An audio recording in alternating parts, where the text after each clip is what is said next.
you all doing this evening? Hey, that's great. Well, my name is Bud Abbott, and this is my partner, Lou. Have any of you guys seen Lou today? Lou? Lou?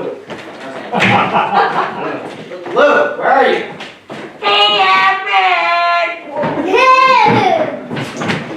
That'll be Lou. Yeah, I can tell you a great story. All right. So I was driving down the highway with my girlfriend. She was in the passenger seat, and it was flying out the window. We were gunning it down. All right. Then we had to stop, turn around, and go get her hair. Why don't you say hi to everybody? Hi, everyone.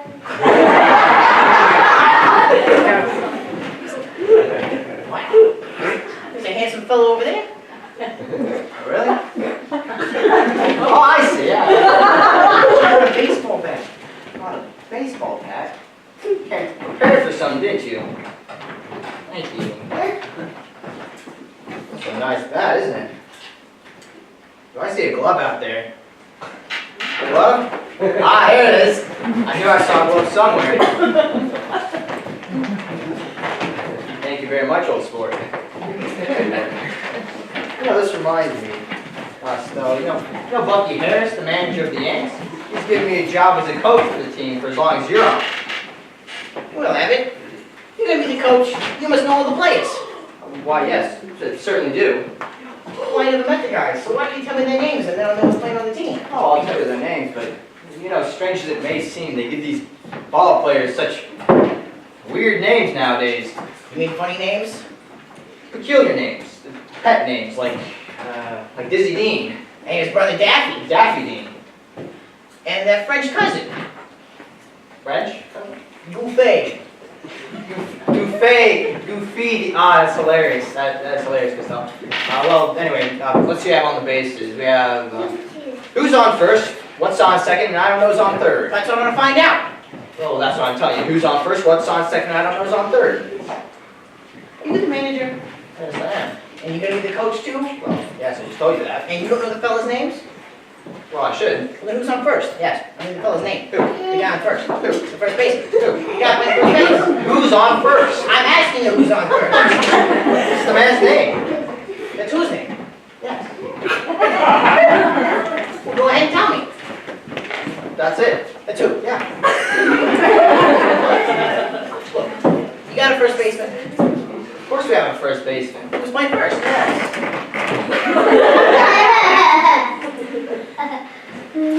When you pay the first baseman, who gets the money? Every dollar of it. All I want to know is the fella's name on first base. Who? The guy that gets the money. That's it. Who gets the money on first base? Every dollar of it. And sometimes his wife comes down and picks up the money too. Whose wife? Yeah. What's so wrong with that? When you pay the first baseman, he has to sign a receipt. Oh yes, of course. How does he sign his name to the receipt? Oh, yeah. Who? The guy. Who? How does he sign it? That's how he signs it. Who? Yeah. What's the guy's name on first base? Oh, no. What's on second? I'm not asking you who's on second. Who's on first? What a waste of time. You keep changing the players around. I'm not changing nobody. Take it easy. Okay.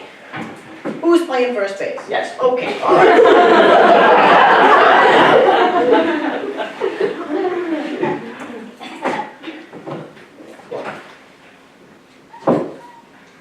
All I want to know is what's the guy's name on first base? What's on second? I'm not asking you who's on second. Who's on first? One base at a time, please. All right. All right, who's playing third? I don't understand why you keep insisting on putting who on third. What am I putting on third? What's on second? You don't want who on second? Who's on first? I don't know. He's on third base, but we're not talking There about I him go right back now. on third. Now how do I get on third base? Well, you mentioned the guy's name. I mentioned the third baseman's name. Who did I say is playing third? Who's on first? I don't know. He's on third base. There I go back on third again. Look, if you stay on third base and don't go off of me. All right, what do you want to know? All right, who's playing third base? Yeah, no, I don't understand why you keep insisting I'm putting him on third. What am I putting on third? What's on second? Who's on second? Who's on first? I don't know. Third base. We have an outfield? Of course we have an outfield. All right, the left fielder's name. What? I just thought I'd ask you. I just thought I'd tell you. Well, go ahead and tell me who's playing left field. Who's on first? I stay out of the infield. All I want to know is what's the guy's name in left field. What's on second? Then ask me who's on second. Who's on first? You said that. I don't know. Third base. Got that one down. The left fielder's name? Why? Because. Oh, well, who's our center field? Oh. What's the man's name? I like it. What's the man's name? Look. Got a pitcher? Of course we have a pitcher. It wouldn't be baseball without a pitcher, now would it? The pitcher's name. Tomorrow. You don't want to tell me today? Well, I am telling you today. Go ahead. Tomorrow. What time? What time what? What time tomorrow are you going to tell me who's pitching? No. I'm going to put this to you very clearly. Who's not pitching? I'll break your arm if you say that. All I want to know is what's the pitcher's name? What's on second? I'm not asking you who's on second. Who's on first? I don't know. Third base. Catcher's name? Oh, today. Today. No. And tomorrow's pitching. All we got is a couple of days on the team. You know I'm a catcher too. Oh, so they tell me. Quite a good one. Yeah, I get behind the plate, do some fancy catching. Tomorrow's pitching on my team and the heavy hitter gets up. Alright. Tomorrow pitches in the ball, heavy hitter wants the ball. Now me being a good catcher, I want to throw him at it first. So I pick up the ball and I throw it to who? Now, that's the first thing you said right all day. I don't even know what I'm talking about. Okay, that's all you gotta do. He's throwing the ball to first base. Yes. Now who has it? Naturally. Who? Naturally. Look, if I throw the ball to first base, somebody's got to get it. Now who has it? Naturally. Naturally? Yeah. Naturally. So I pick up the ball and I throw it to naturally. No. You pick up the ball and throw it to who? Naturally. Well, that's a little bit different. That's what I said. No, that's different. Here, you say it to me. You pick up the ball and you throw it to who? Naturally. Now you ask me. You pick up the ball and throw it to who? Naturally. That's what I said. Well, you just change the players around. Same as you. Well, whoever it is drops the ball, the guy runs to second. Alright. Who picks up the ball and throws it to what? What throws to I don't know. I don't know, throws it back to tomorrow. Should be playing. Alright. Another guy gets up and hits a long fly ball to because. Why? I don't know. He's on third, and I don't give a darn. What? I said, I don't give a darn. Oh, that's our shortstop. Oh.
Well, I guess that's the last of it. If I head out now, I should make it to Bloomington by dinner time. With the traffic trying so to be ridiculous. Well, what did I expect driving 3 hours on New Year's Eve?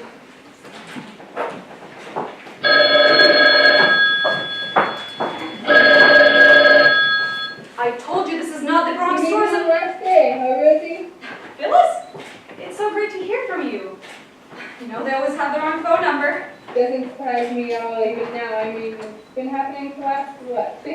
good? If not more. But I'm so glad you called. How are you? I'm doing great. Genghis and I are just settling down in California. We actually just finished unpacking last fall. California? Must be a change of pace, huh? Oh yeah, for sure. Genghis is definitely enjoying the less hectic atmosphere out here, and it's not a bad way to start off our 10th anniversary. 10 years. Has it really been that long already? I know, I couldn't believe it either. Time goes by so fast and you don't even notice it. Everything just changes so quickly. Yes, I guess we don't. How are you holding up, Rosie? I'm doing okay. The rest of the week has been harder.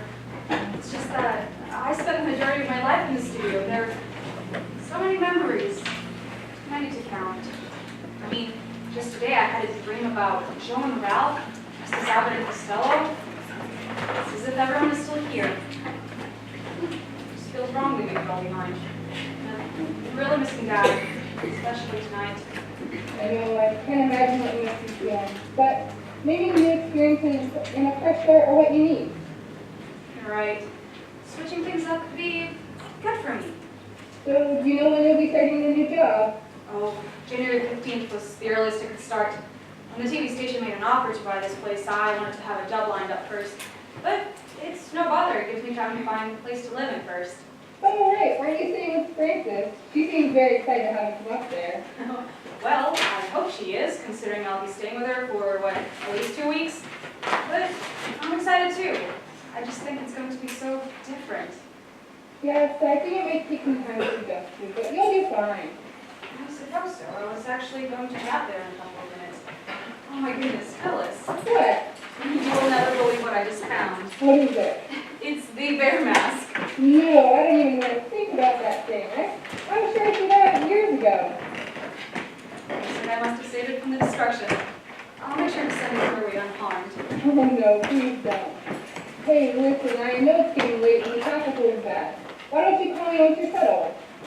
I will do that. Love you, Phyllis. Oh, and say hi to James for me. Love you. Love you too, Rosie. Bye. Bye. I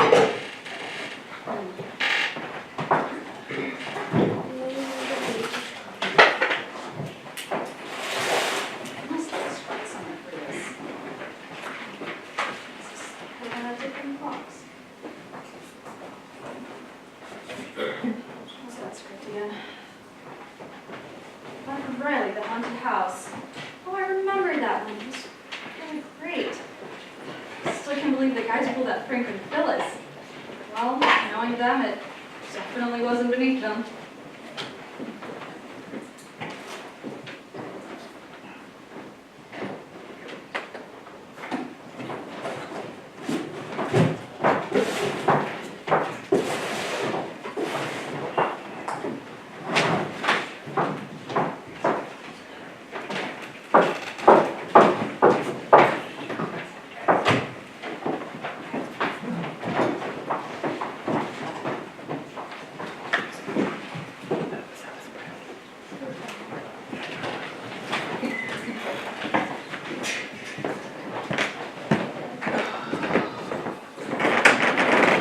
Alright, what are we doing today?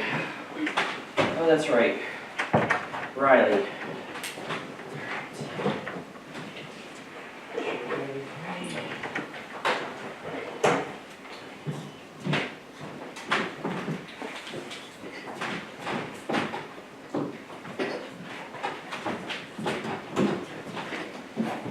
Good morning, Good Eugene. morning, Bill.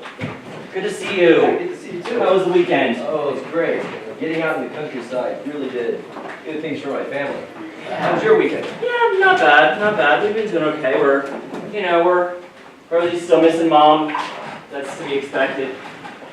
Hey, weren't we gonna plan a Thanksgiving out at your house? Oh yeah, thanks for reminding me. We need to get together and get that.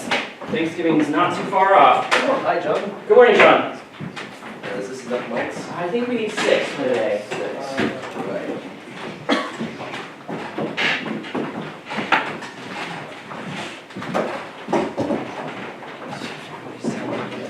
Hey, good morning. Good morning, Ralph. Good to see you, Bill. Actually, my hands are full. That's all right. Good morning. Good morning, ladies. Yeah. Good morning, Rosie.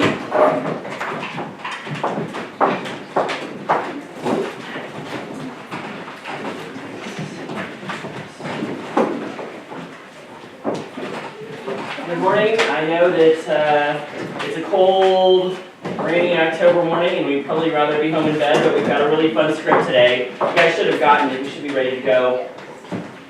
So I'll pass out your props. Hear and sound.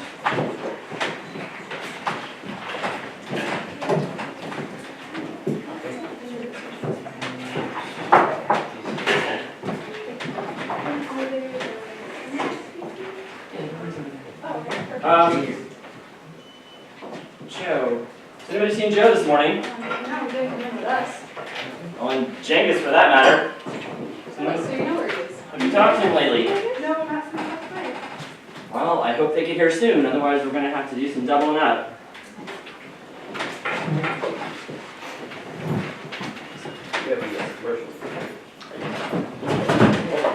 Joe, is everything okay? It's James. He was in an accident. What? Is he alright? He's okay, he's in the hospital, but he needs his wallet.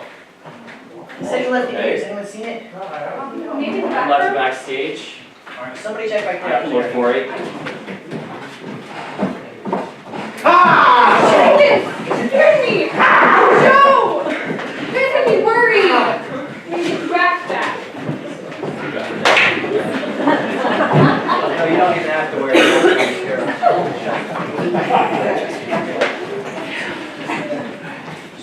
Oh. These are yours.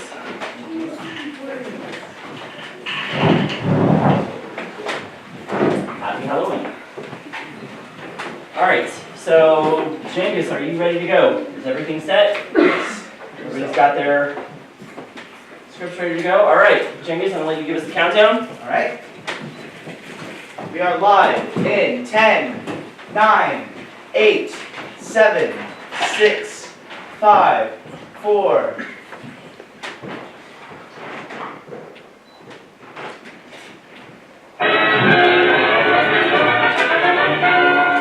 Here he is. In the movie Wake Island, he was a Brooklyn Marine. In The Bride with Two Yanks, he's Biff the Private. But tonight, he's just an overgrown kid anxiously awaiting for Halloween.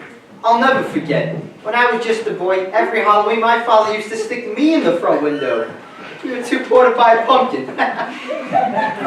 And now, on behalf of all those engaged in keeping America clean, Procter & Gamble, makers of lava soap, present The Life of Riley with Ralph Foster as Riley.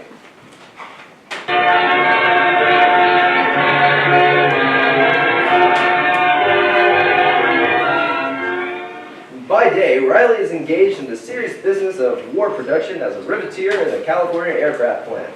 But tonight we see his less serious side. It's 2 nights before Halloween, and Riley is full of the spirit of the thing. It's quite dark out, and Riley's son Junior is just returning from a meeting of the Young Wildcats at his club in a very thoughtful mood. Is that you, Pop? Shh. Yeah, Junior. Well, what are you doing hiding on the back porch? Listen. Peek in the kitchen window and see what your mother's doing. She's washing the supper dishes. Say, Pop, what are you doing with that false face on? You're Mickey Mouse? No, I'm not Mickey Mouse. I'm the rat man from Blood Bucket Castle. Well, at the dime store they sell these false faces for Mickey Mouse. Well, never mind that. I'll bet your mother will think I'm the rat man. You gonna play a trick on Mom? Yeah. See, last night we saw a horror picture of a nice gruesome character, the rat man. He was a vampire. You know, has lunch on people's necks. He ain't a rat. He's a bat. Oh, well, he's very depressing. Anyway, afterwards, your mom was so scared someone would pop out of a doorway at her, she walked all the way home in the middle of the street. Mom said you made her walk out there.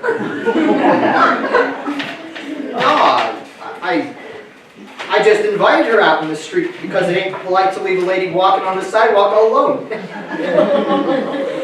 You watch now. When I scratch at the door and she opens up and sees me in this thing. Okay, Pop, go ahead. Okay. All I hope is she don't faint. Watch now.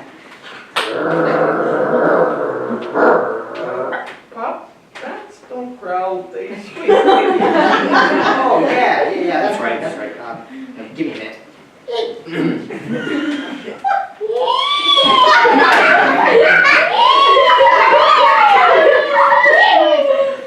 Who's there?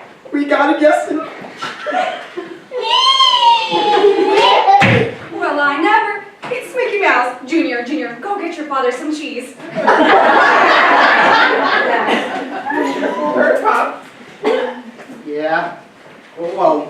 don't make these masks as good as they used to. Or else, maybe I got a very strong personality and it leaks through. Well, isn't it a little early for Halloween tricks, Riley? Oh, it don't hurt to get a head start. Halloween's my favorite holiday. Oh, look, Junior, here's something else I got at the 5 and Dime. See this book? Ghost stories. Oh, thanks, Pop, but I don't want to read any ghost stories tonight. What's the matter? You don't believe in ghosts, do you? Nah, I don't believe in ghosts, but I don't want to read anything that might change my mind. Too many people think there's ghosts now. Hey, Dumplin', what's the matter with them? Well, I don't know. Ever since he came home from school today, he's been asking me if I believe in haunted houses. What a question. With the housing shortage as short as it is, who's going to leave a house empty just for spooks? Well, there's one empty house up at Chestnut Hill, Riley. You know, the old Sherman place. So? Some people say that's haunted. Huh? Mrs. Cornwell thinks she saw a pale white face at the window, too. Yeah? Oh, but Mrs. Cornwell's a great one for ghosts. She's always holding seances and things like that. Yeah. That Cornwall kid's at Junior's club, too. I bet he's got a boy believing in ghosts. Well, I'm going to have a head-to-head talk with Junior.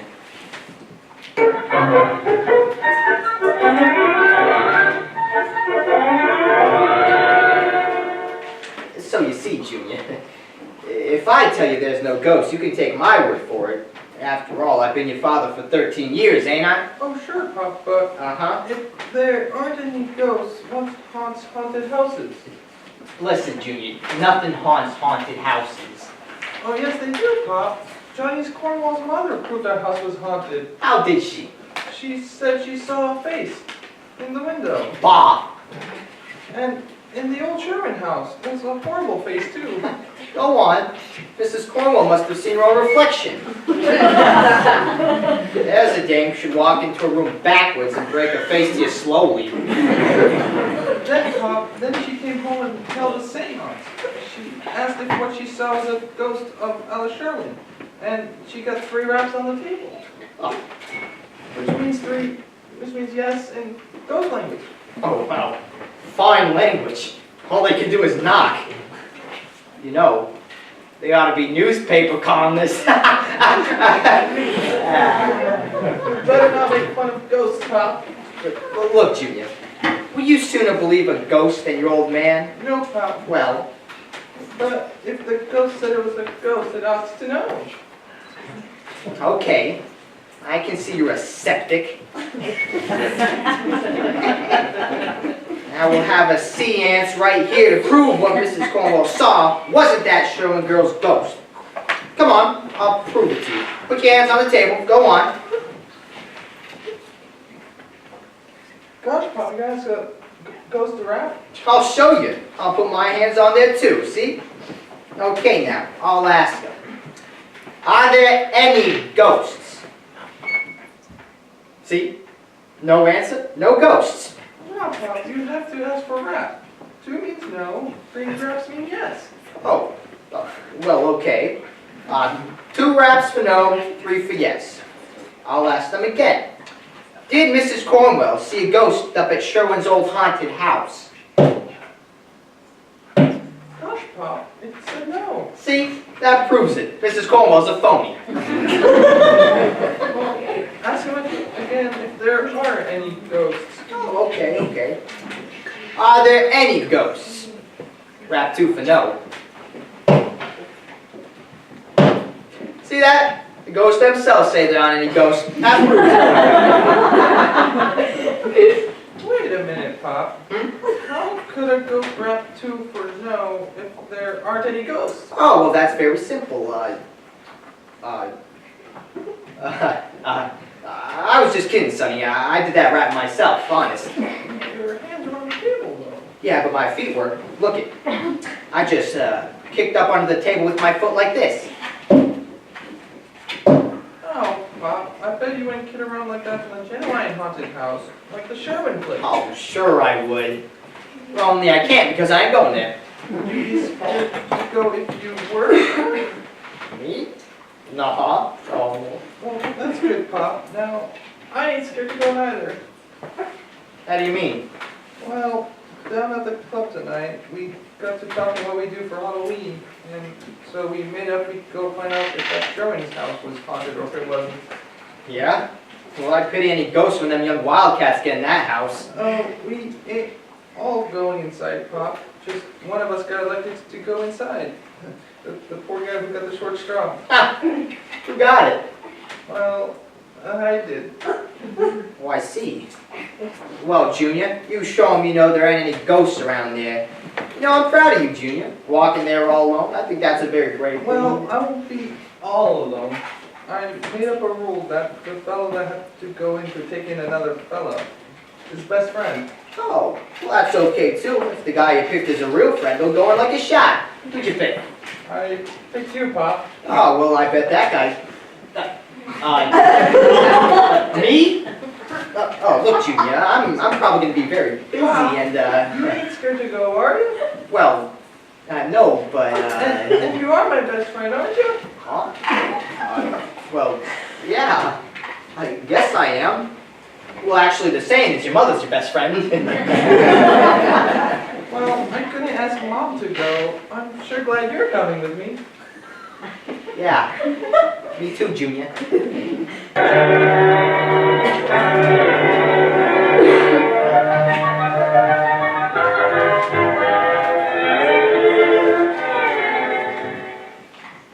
Chapter 13. As Lord Twitches stood there in the dark hall of the great lonely house, he could feel something in the very air. A cold wind brushed his cheek. An icy hand seemed to touch his spine. Suddenly, he saw the thing, and then he heard the sound. A low, wailing sound. Who's that? It's only me, dear. Did I startle you? Oh, no. I was just reading this book here. Oh, with the ghost stories about Junior. Yeah. That's nonsense. Oh my. It's Friday Halloween, isn't it? I wonder what those boys in Junior's club are doing tonight. Oh, I know what they're doing. They're all sitting over across from our house right now on the fence, like a row of buzzards waiting for us to come out. Or are they going to the haunted house with you? No, we're going as far as the gate of the place to make sure we go in. But you're not nervous about going there, are you, dear? You don't believe in ghosts? Well, no. You don't believe in them either, do you, Peg? No, but there is something queer about that house. Huh? I wonder what did become of the poor Alice Sherwin. Well, if nobody knows, I don't want to find out. What'd they say happened to her? Oh, awfully sad story. She was a bride, you know, beautiful girl. Well, they were on their honeymoon in Manila. He was a captain in the Navy. She and her husband were going to come home and live in that old house. Then, well, he was lost in an air raid. Some say they were both killed together. Others say that she followed him because she didn't want to leave without him. Well, anyhow, the house stands there empty, waiting for the bride and bridegroom that never came to live in it. People ought to leave that place alone. And I'm one of the people. Well, after you go there tonight, people will stop talking and gossiping about the house because you'll prove there's nothing there. Yeah, maybe. Well, what was all that talk about seeing lights and faces around the place? We'll just talk, I suppose. Yeah? But they do say they saw a woman's figure at the window, the attic. Junior! What's the idea of sneaking in like that? Well, it's time to go, Pop. Yeah. Well, okay, Junior. Bye, Dumpling. Goodbye, boys. Sure dark out, Pop, isn't it? Yeah? Pop? Yeah? The Sherwin house we're going to, it can't really be haunted, could it? No? But funny people have seen ghosts in there. Yeah? Well, look, Junior. When we get in that house, you do just like I do, and you won't see any ghosts. What are you gonna do, Pop? I'm gonna keep my eyes shut.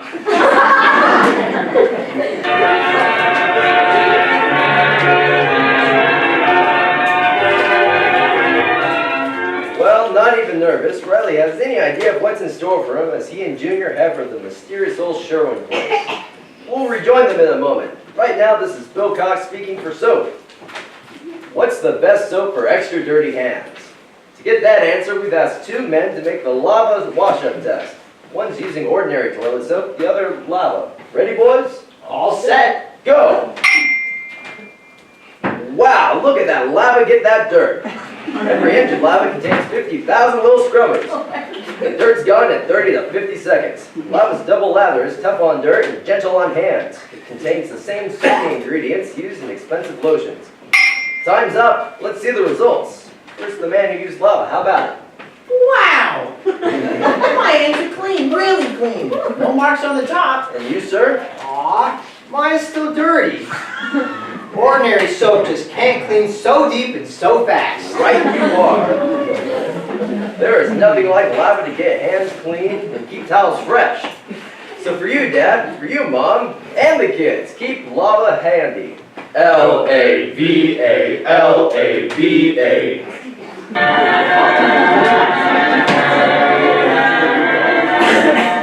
And now back to the life of Riley with Ralph Foster and Riley. It's just midnight.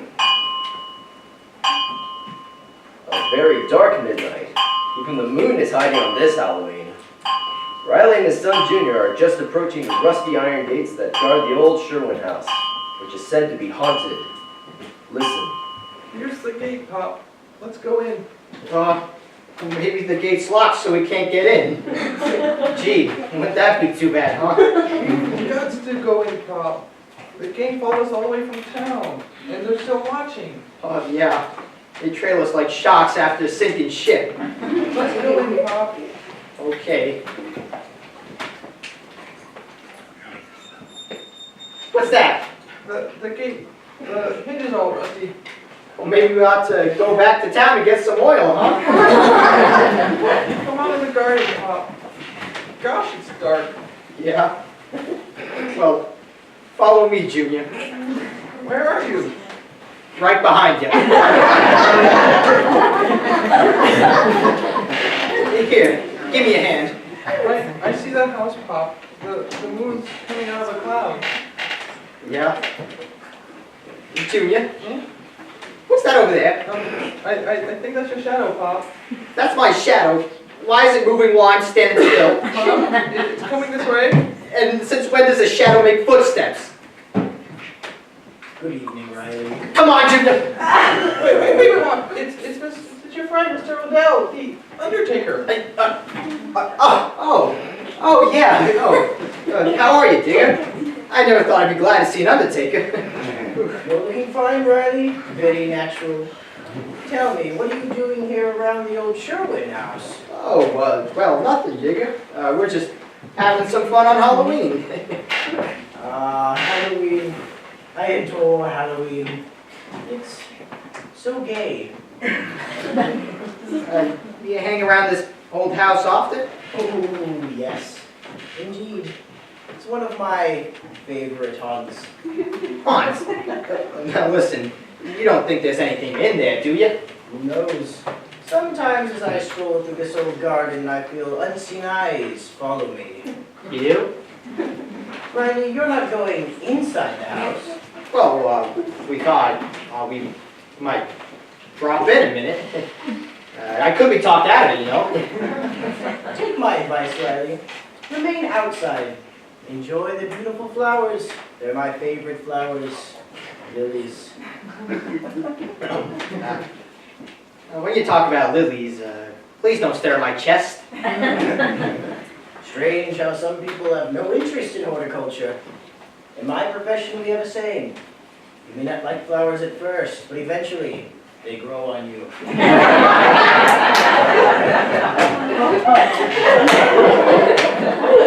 By the way, Riley, how tall are you? Oh, well, I'm about 5 feet wide. I'd like to borrow your overcoat on Saturday to wear to the football game. Oh, sure. I'll pick it up at 1 o'clock. Uh-huh. I want to get to the game before they kick off. Oh, farewell, Riley. I must be shoveling off.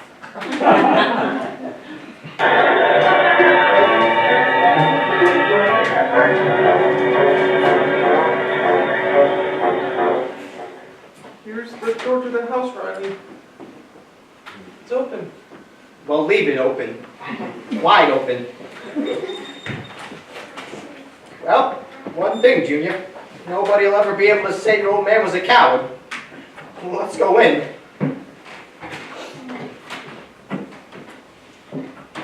Now let's go out. We're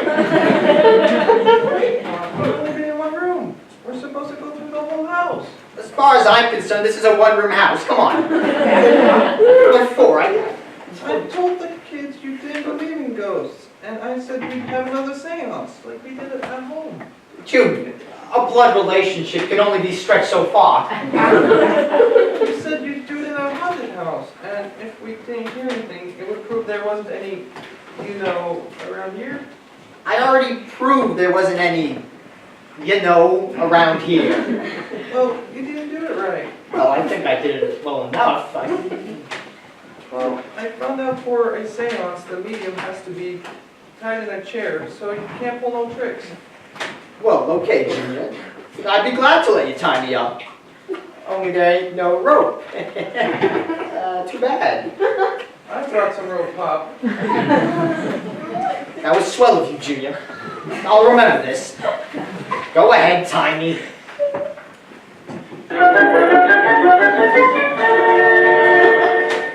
There, can you move your hands or feet? Oh, you tied me so tight, gangrene's setting in. Now, stand over there by the window where I can see you. Here I am, Pop. Oh, you'll see, Junior. There won't be any raps this time. I hope you're right, Pop. Of course I'm right. How can there be any raps when I'm tied too tight to rap? And also, I got my eye on you.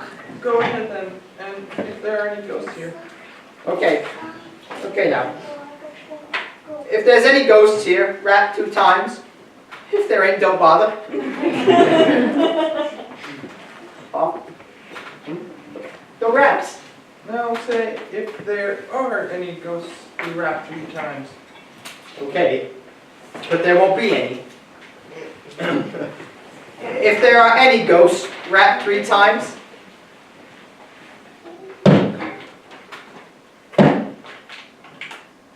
Junior, did you do that? I didn't you? Frankly, no, Junior. Junior, where are you going? Out the window, come on! Don't come back, Junior. I'm timing, Junior. I can't get this chair through the window, Junior. Pop! Junior. Pop, I can't get the knots untied. Oh, try. Well, I better go get a knife. Junior, don't go. Don't forget to come back. My hat's open up my big mouth for raps, and I got raps. Fine thing. All alone in the house with the... What's that? Who's that? What are you doing in my house? I must be going crazy. Why did you come here? I wouldn't stay, lady, only I got tied up.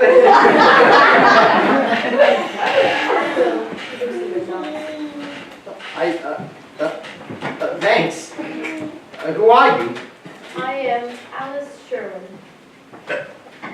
Now I know I'm crazy. I'm talking to a ghost. Hey, Mom, I'm coming! Junior. Oh, please, don't tell anyone I'm here.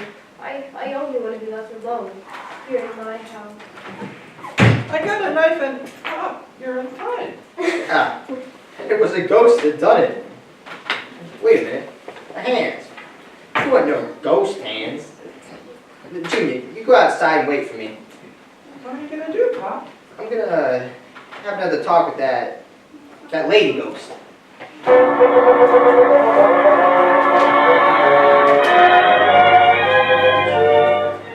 Why did you ever see me, Miss Riley? Oh, well, when I figured out he wasn't a ghost, I got to thinking how lonesome you must be in this house all alone.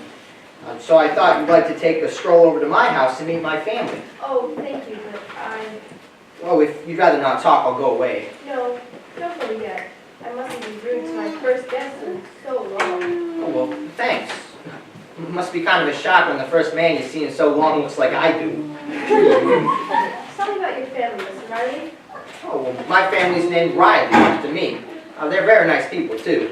And that was my son, Junior, who was with me tonight. Oh, it must be wonderful to have a son. Oh, it's good. And I got a daughter, too, a girl.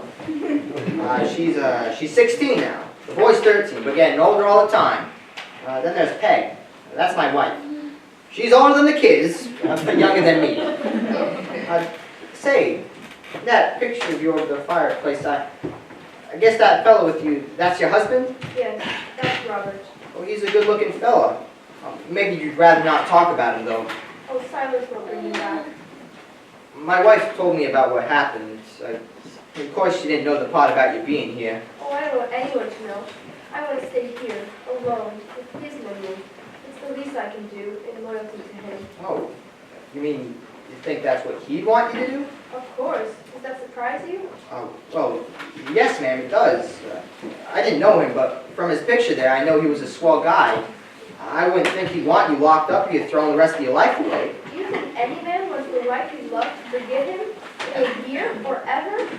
Well, no, but there's different ways of remembering. I don't understand.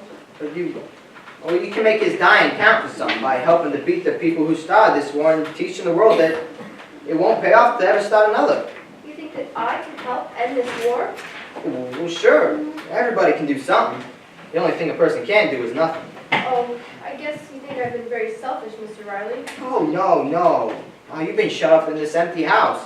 You just didn't know what was going on. The people I can understand are the ones who do know and still don't care.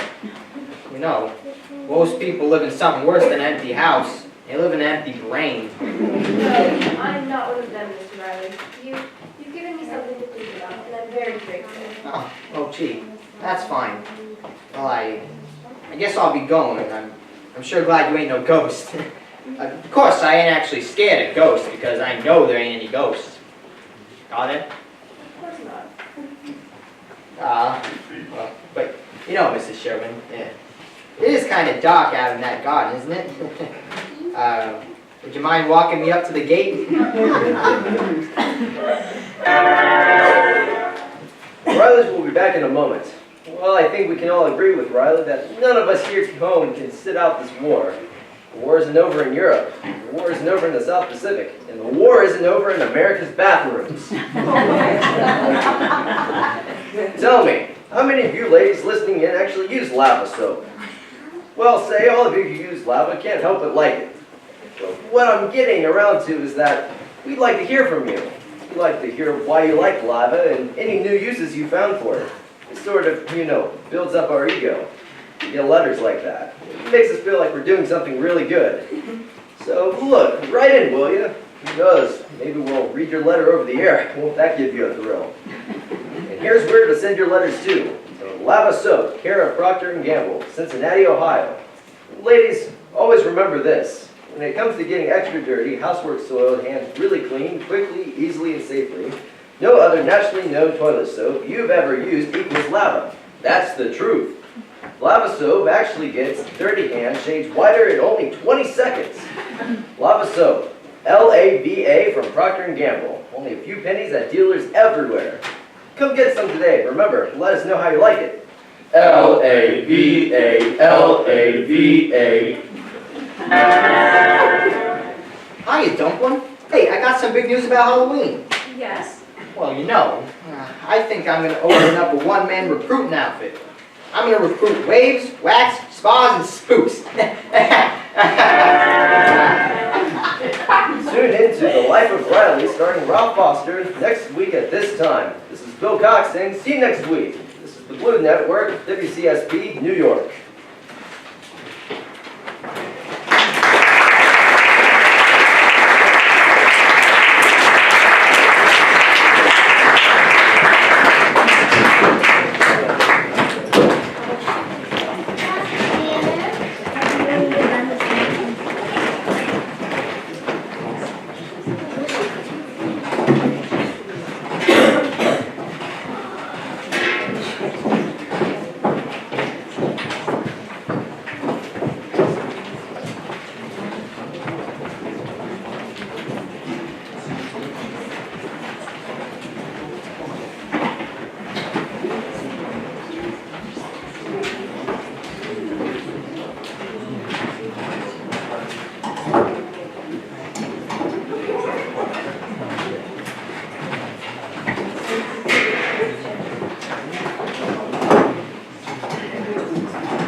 chicken.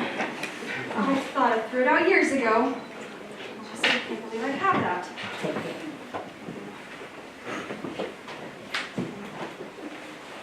On the skirts too.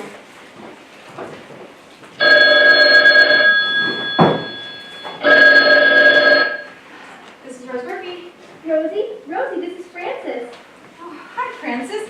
You will never guess, but I was just thinking about you. Well, I hope it's because you remembered to call and tell me that you're alive and didn't choke in that dusty studio. Oh, I'm alive and well, thank you. But I found something that you might just love. Oh, really? What is it? It's chicken. I found him in a box. Oh, no, I hate that thing. It was gross and disgusting then. I can't imagine what it must look like now. Well, it looks about the same. I'll be glad to bring it to Binghamton with me. You could put him on the fireplace mantle. I'd much rather put it in the fireplace. I actually wasn't sure you'd look at the studio. I thought you'd have left by now, but you didn't call me like you promised. Oh, I'm so sorry. I got caught up with packing everything. And then Phyllis called, and I got to thinking about that haunted house show and the Halloween prank the guys pulled on her. Oh, I almost forgot about that prank. Didn't Phyllis get the boat back to next year? Oh, she did on April 1st. Oh, that's right. And they got her back to next year? Remember how she wrapped Janice's piano in tape? Or how she put rice in Joe's car? Oh, and the next year Janice gave her chocolate-covered cherries, but they were really chocolate-covered onions. Then in 47, she put a whoopee cushion on his chair. And he was still in love with her, but at that point he didn't realize it was there. Somehow it turned into war just between the two of them. And eventually they got married. How funny is that? I think we all saw it coming though. To be honest, I thought for sure something was going to happen between you and Ralph. I thought so too, but after the chicken incident, I actually hated him for a while. I realized if we ever got married, I'd probably kill him. So it was safer for him than we did get married. I guess, but I think he wished it had been otherwise. Do you know where he is now? He moved to Canada about 2 years ago to become a lumberjack. A lumberjack. At his age. Well, that's interesting. Yeah, he usually sends me a Christmas card and a birthday card. Well, that's sweet. Maybe he's still interested in you. That ship sailed a long time ago. Anyways, what time are you planning on leaving there? Oh, I was planning to leave half an hour ago, but I still have a couple of things to do around here. I should be able to pull out of here by 7 or so. Oh, please be careful driving. The roads are going to be horrible tonight. Oh, I will, don't worry. I'm really sad to see you. I'm excited to see you too. Bye, Rosie. Bye, Francis.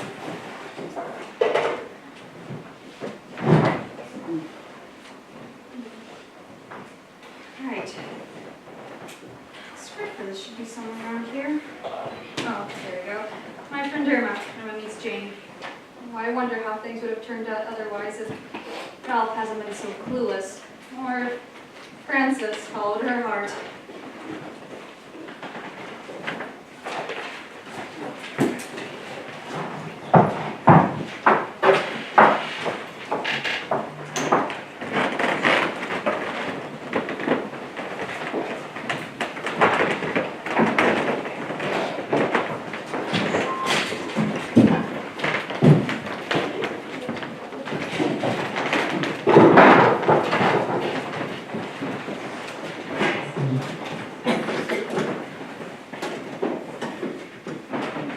Frances coming back today?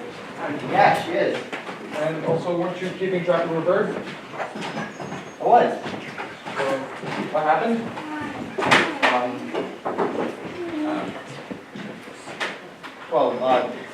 Let's just say I didn't know that birds were allergic to chocolate. You gave the bird chocolate.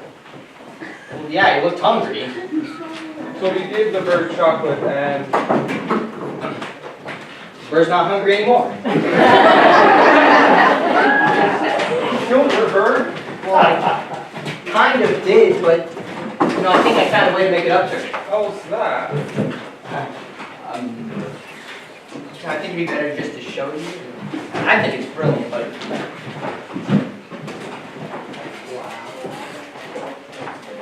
Ta-da!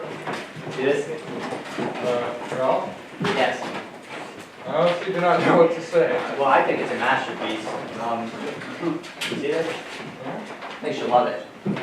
Oh yeah, I'm sure she's gonna love the fact that you killed her bird and had him stuffed. Oh, what's the worst that could happen? I really don't know, but this is gonna be funny to watch. But wait until after the show. We don't want her all emotional. Good morning. Guys, everything all right? Everything's fine. Great. I'm not sure I believe you, but I'm gonna let it slide. Well, my father isn't feeling well today, so I'll be running the show. Our source for today is my friend Irma earning exchange. All you should happen, so we can just please get ready and we start.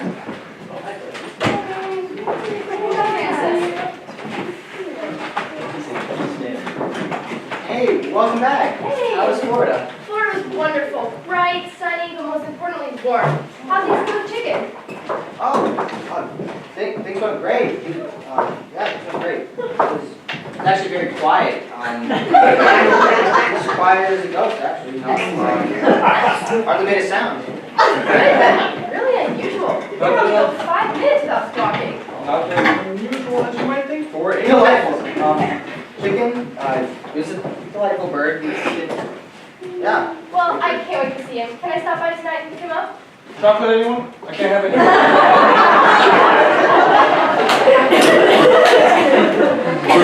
Rob, what is this all about? There's something I need to tell you, but it should probably wait until after the show. Okay, as long as you didn't kill my bird. Is everyone ready? You aren't helping matters with your stupid jokes.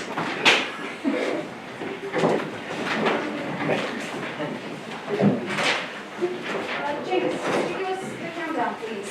Think. 5 and 10, 9, 8, 7, 6, 5, 4.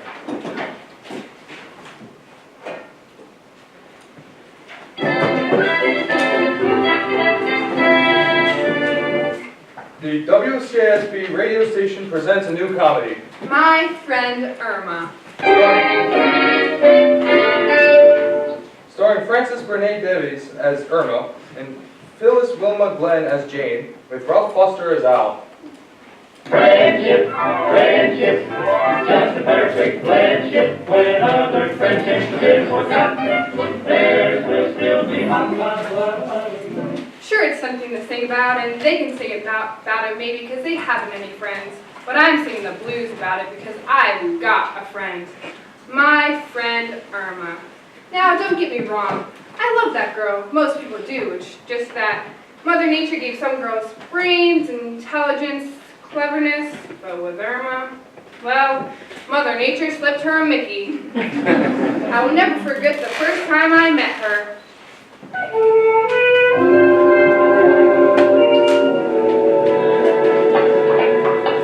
I was walking along looking for a place to live in New York, and by a strange coincidence, I'm having a very tough time. And I keep on bumping into people, and I keep on saying, I beg your pardon, and excuse me, until... Oh, excuse me. I just never look where I'm going. I just keep walking with my head high, just like the doctor told me. And I keep counting to myself. 1, 2, 3. Look, miss, will you stop counting long enough to help me up? Oh, of course. You must be uncomfortable on your knees. Oh, not at all, honey. I'd just love it down here if I was Al Jolson. Oh, did you see that picture of Jolson's story? Oh, I just loved it. I cried and cried. Fine. Now, will you please help me up? Oh, certainly. Here, give me a hand. Oh, my. What a beautiful ring. You know, my boyfriend Al was going to give me one just like it. We had it all picked out, only you know what happened? It wouldn't fit your nose. It wasn't for my nose. It was for my finger. It wouldn't fit my nose. I wish it had. I could have pulled myself up. Oh, you want to get up, don't you? Yes, if you please. I can't make much time crawling. Oh, I can't either. I always walk. Well, here we go. Upsy daisy. Oh, careful your dress. Oh, we ripped it, didn't we? Yes, we did. But you know something? They're wearing split skirts in New York this year. Yeah, I know, but not all the way up to the neck. Hey, we haven't been introduced yet. My name's Irma. What's yours? Goodbye. That's an unusual name. What's your last name? Forever. Oh, that's a pretty name. Miss Goodbye Forever. Oh, Irma.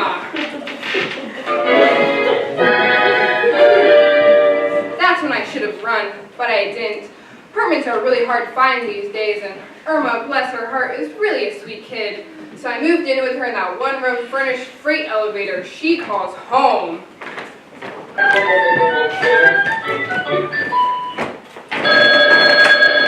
Oh, Jane, the telephone's ringing. Jane, the telephone's ringing. Aren't you gonna answer it? I don't know if it's for me. Well, take a chance. It's not your nickel. Hello? Hello? Yes, she's here. Jane, it's for me. Irma, you know if Marconi knew you were gonna use the telephone, he never would have invented it. Oh, Jane, I'm surprised at you. Alexander Graham Bell invented the telephone, not Marconi. You see, I'm beginning to think like you. Everybody knows Marconi invented spaghetti. Irma, the telephone. Oh, hello? Al? Jane, it's Al. Well, what are you waiting for? Run down to the police station with the bail. Oh, don't be silly. He's not in jail. Hello, Al? A-I. Oh, you? That's enough for the vowels, Irma. Now try the consonants. Okay, Al. Bye. Jane, Al's coming over. Oh, honey. Why do you have to spoil a Sunday by having that jobless, phony windbag of an owl over? Jane, Yes? what's your opinion of Al? I like him. I think he's a live wire, and it's just a matter of time before they hook him up and put a chair under him. Jane, I wish you wouldn't pick on Al because someday I hope to be Mrs. Al. Sweetie, oh, sweetie. Look, I didn't mean it. Now stop your sniffling. You ruin your pretty face with your mascara. Come on. But I love Al. Yeah, I know you do, Irma. That's the reason I'm hard on him. I want to be sure that the guy who gets my little Irma's heart has a big enough heart to match it. Oh, gee, thanks, Jane. Gee, wouldn't it be wonderful if I married Alan? We could have a double wedding. A double wedding? How do you figure that? It would be if you married Richard Rylander III. That was my blood pressure rising.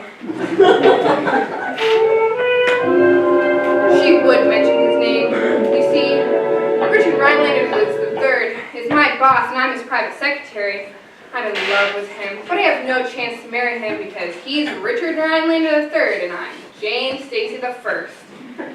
Oh, I've tried everything to impress him. I even told him I lived in a very intellectual atmosphere and that my roommate is a promising young novelist. Oh, Stacy, you fool, you.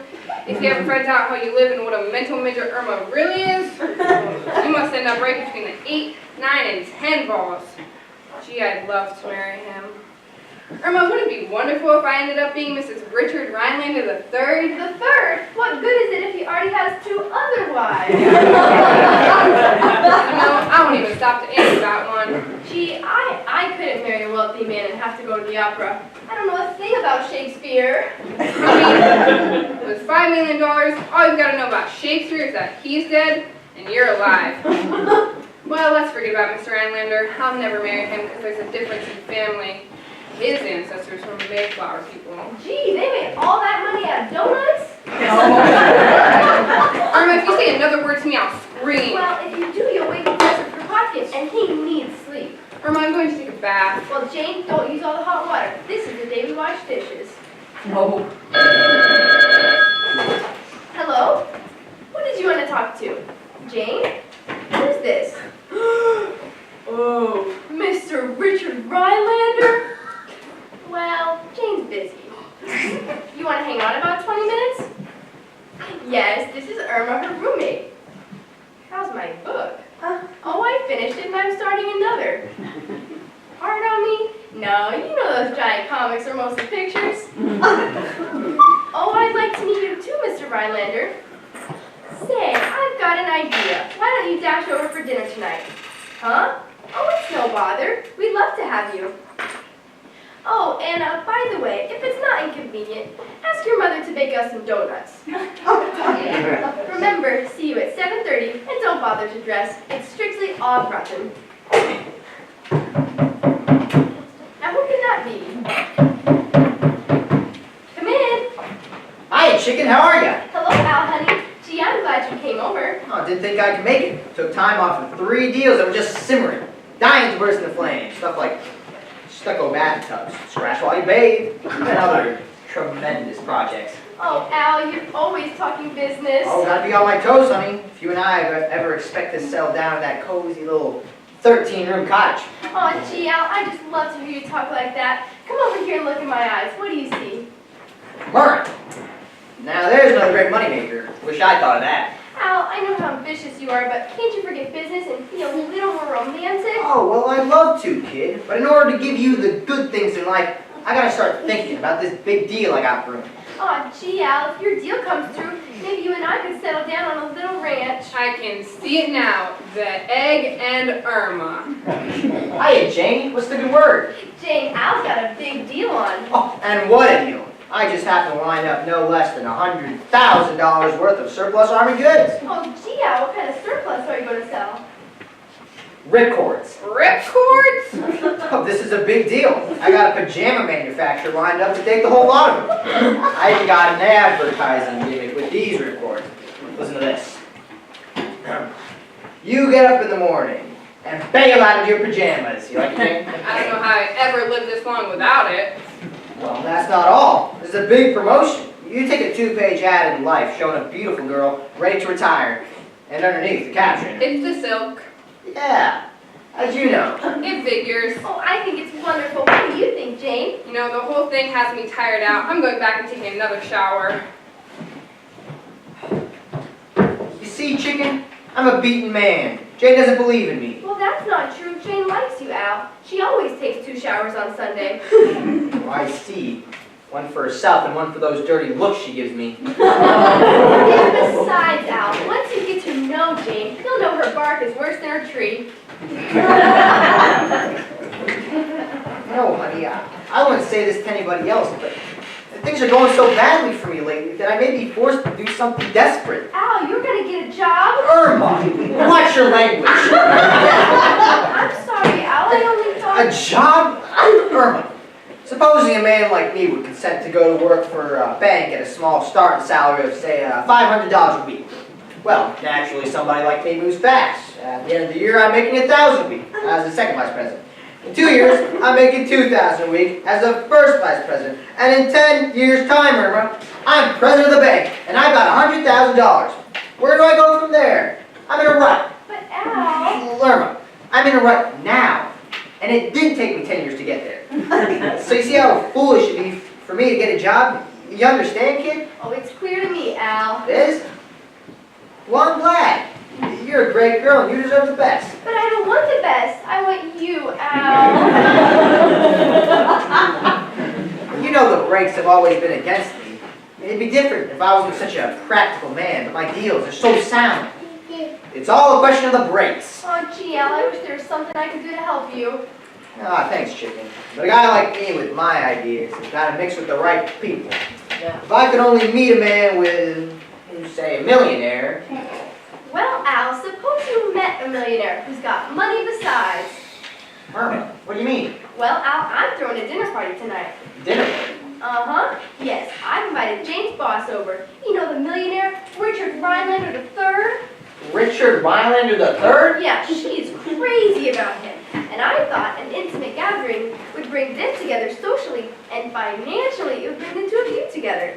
So why don't you just surprise us and drop over casually after dinner and bring your ideas? The millionaire, Richard Rhinelander III? You know, Irma, if a guy like me with my ideas could meet a millionaire like Jane's boss, well, it'd be a natural combination. Oh, wonderful, Al. It'd be perfect. I can kill you and Jane with one stone. Won't Jane mind my coming? No, it's a surprise party. She doesn't even know Richard Rhinelander's coming. Thanks, baby. You're a genius. I'll be there. Oh, before you go, Al, haven't you forgotten something? Eh? Oh, yeah. What time does Rhinelander get here? Irma, has Alex... I'll just leaving now. So long, ladies. See you later. Honey, be careful going home. There's a crime wave on. Yeah, I'll keep your hat turned up. You don't want to get picked up. Ha ha ha! You fracture me. So long, chicken. See you later. We're having a dinner party? Yes, I've invited your boss, Richard Rhinelander, to dinner tonight. You invited my boss to dinner tonight? Here? Irma, how could you? It's simple. He called up and asked to talk to you, and you were busy, so I invited him. Oh no, this is all a dream. And after dinner, Al is going to come over. And if Professor Kropotkin comes up, it'll be a wonderful party. Oh no, this is all a nightmare. Hand me that phone. Maybe it's not too late to stop him. Oh dear. Hello? Hello, is Mr. Rhinelander there? He's not. Well, could you please tell me where he went? He left to go to a dinner party at Miss Jane Stacy's. Thank you. Jane, what are you doing? Nothing, just writing a suicide note.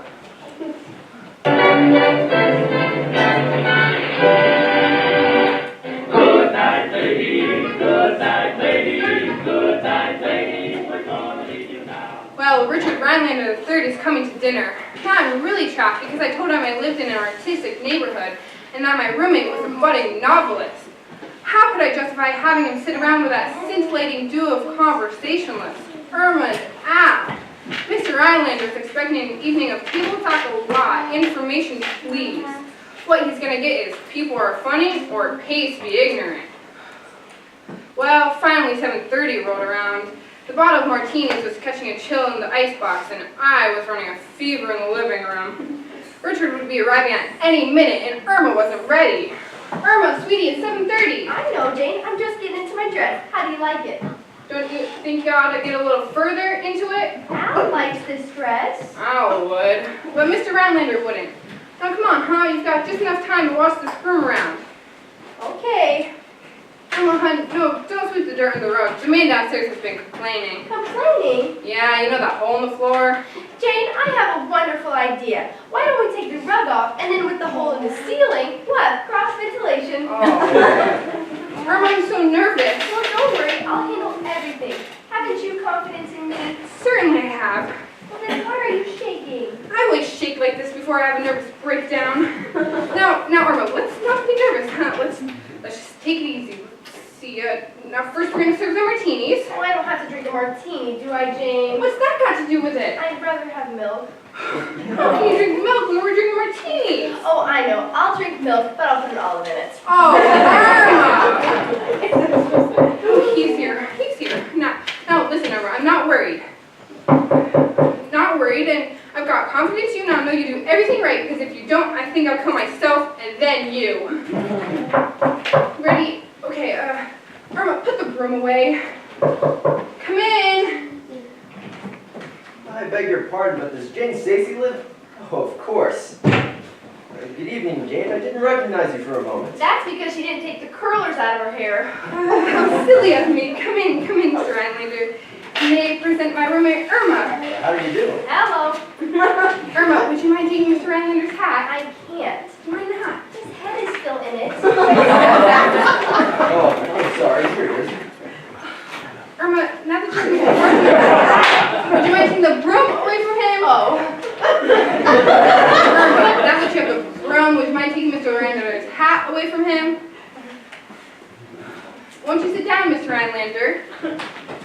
Thank you, Jane, but you don't have to be so formal. My friends always call me Richard. Thank you. Cigar Richard. Thank you. Match Richard. Thank you. Ashtray Richard. Thank you. Cigar Irma? Thank you. Match Irma? Thank you. Ashtray Irma? Oh, no, thank you. I don't smoke. You writers, you're all alike. Witty and eccentric. Yes, I knew you like Irma's wit. So natural. Yes, so I've noticed. What a charming apartment you have here. When will the remodeling be finished? Remodeling? This is it. Yes, it's small, but our neighbors are so interesting. Artists, writers, musicians, you know. For instance, there's a very famous violinist downstairs, Professor Kropotkin. Kropotkin? Yeah, he plays in the Paradise Burlesque. Have you ever been there? I don't think so. Well, it doesn't matter. You wouldn't have seen him anyway. He plays in a violin under the runway. Yes, a lot of our neighbors are eccentric, but they're all artistic. Oh, I know what you mean. A charming environment. Yes. You know, it's hot in here. I think I'll open the window.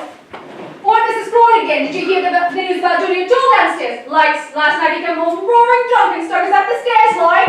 Shall we go into dinner? I live to be the oldest one in the United States and Canada, I'll never forget that dinner. Started with Irma taking from the right and serving from the left. She also did a little dropping in the middle. And Mr. Rhinelander looked very fetching wearing a hamburger over his right eye.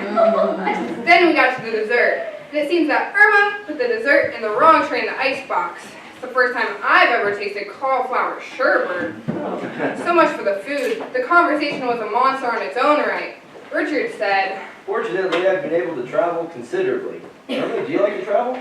and Irma says, Oh yes, it's really the only way to get any place. well, finally it was over and we sat to have our coffee in the living room. Well, Jane, that was an excellent dinner. Thank you. Wonderful food. Oh, that's nothing unusual. We always have food for dinner. Irma, you have priceless wit, hasn't she, Jane? She has? Oh, yes, she has. You know, Mr. Rhinelander, I envy Jane working for you. Yes, the investment business can be exciting. You know, I wish I had some more time for sports. Oh, you do love sports, don't you, Richard? Yeah, I don't like to brag or appear stuffy, but at college I won my letter in 6 different sports. Oh, that's wonderful. And weren't you voted the best looking man on the campus? Oh, well, Jane, that's only kid stuff. But getting back to sports, since going into business with Dad, he sort of kept me hopping. Well, you know how the office is. But Jane, with you being the capable secretary you are, I've been able to find some time for squash and badminton at the athletic club. Well, personally, I love golf. It's such an exciting game, and yet it's so simple. Yes, but you know, tennis has a dash of that same excitement. I swim, ride horseback, play tennis, bowl, and shoot pool. Irma, do you really do all those things? Well, no, but I have to keep up my end of the conversation. More coffee, Richard. Oh, no, thank you. I think you're wise. Coffee does keep one awake. Yes, coffee does have that effect on me. How about you, Irma? They've got an awful lot of coffee in Brazil. Irma, we know you're in the conversation here. Just take it easy. Okay, well, I think I'll open the window. Oh, don't over the window! And the next night, Judy Tools come home roaring drunk again and suckers up the stairs, like. Chilly out tonight, isn't it, Richard? Well, now, let's get down to business. When are you two going to get married? Irma! Oh, Richard, I really don't know what to say. Well, Irma, I'm very fond of Jane, but of course you know there's my father. Your father, let him get his own girl. Oh, come in. Hiya, folks. What a surprise. Look, Jane, it's Al. The next sound you hear is Jane Stacy blowing her brains out. Al, I'd like you to meet Richard Rhinelander III. Richard, this is my boyfriend, Al. How do you do? Well, hi, Richard. Heard a lot of action. Richard, wouldn't you care to go to a movie or something? Aw, no sense in breaking up the party. Let's sit around and chew the fat. Richard's not hungry, Al. We just ate dinner. Well, Rich, what's new on the street? Street? Yeah, you know, change. Oh, well, I was a little slow this past week. Knew it. What about steel? It's a little slow. Do it again. Richard, you can see it for yourself. The handwriting's on the wall. Really? Yeah, you gotta get out of Wall Street. I do? Absolutely. Sure, you can plug along, making $1 million here and $1 million there. But have you got security?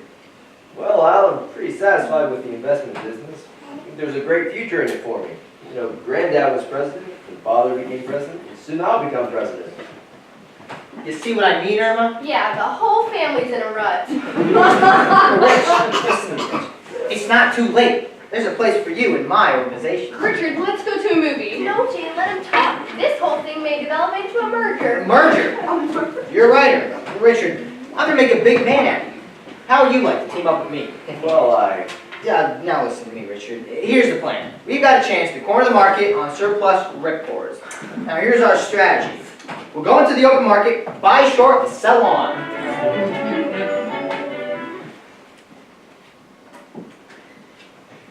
Jane, the evening's going along just like I planned. Boys are in there getting along beautifully. Beautifully. If Richard reaches for his wallet, he'll shake hands with Al. No, Jane. Now, listen to me, Irma. You've ruined me. I should have never moved in with you. But Jane. Don't but Jane me. But I only thought that. I don't care what you thought. You ruined everything. Imagine him coming from his mansion on Park Avenue to this dump. Now to top it off, your boyfriend Al is trying to sell him ripcords. But Jane, Al's only trying to fix it so he has security. Irma, I have news for you. Richard Rhinelander III has $5 million. He hasn't even counted yet. But after he counts it, what then? He'll be in a rut. By inviting him to dinner tonight, you've just ruined me. I'm going back in there. apologizing and quitting my job. Then I'm gonna go join the YWCA. Are you a member? No, but I'll join. And another thing, the next time we meet on the street, I only want you to say one thing. Goodbye. Oh, General Motors go for it. Richard, their tongues are hanging out for ripcords. Well, Al, Richard, I mean, Mr. Rhinelander, I can't tell you how sorry I am. Sorry about what? Well, about bringing you down here and having me meet people like Al and Irma. Why, Jamie, you have nothing to be sorry about. I'm delighted to have met two such real people as Al and Irma. And we're delighted to have met a millionaire with money. Irma, how could you? Now, leave her alone, Jane. That's what I like about Irma and Al. It's so natural and honest. Thanks, Dickie. Thank you for that vote of confidence. Oh, gee, I'm so happy for you, Mr. Rhinelander. Now you can have security. See, Jane?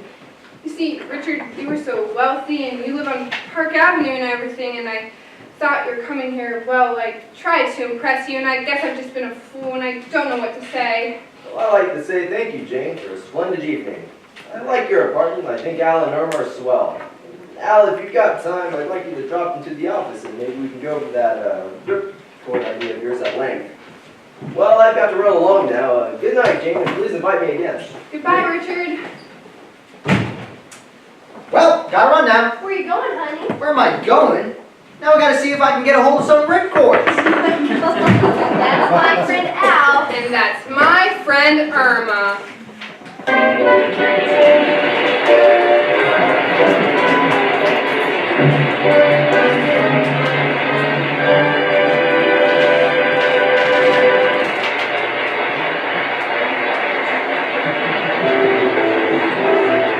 Friendship, friendship, just a perfect friendship. When other friendships have been forgotten, theirs will still be hot. My friend Irma was written and directed by Cy Howard. This is WCISP signing off. Good night. So, what are you going to tell me, Ralph? I'll just get you straight. I had a little accident with chicken. What kind of accident? Well, I sort of kind of accidentally gave him some chocolate. You did what? Animals can't eat chocolate? How should I know? Common sense. Well, I was never allowed to have pets when I was a kid, so how should I know? A blessing to pets everywhere. Where's Chicken now? Well, I brought him with me, but What?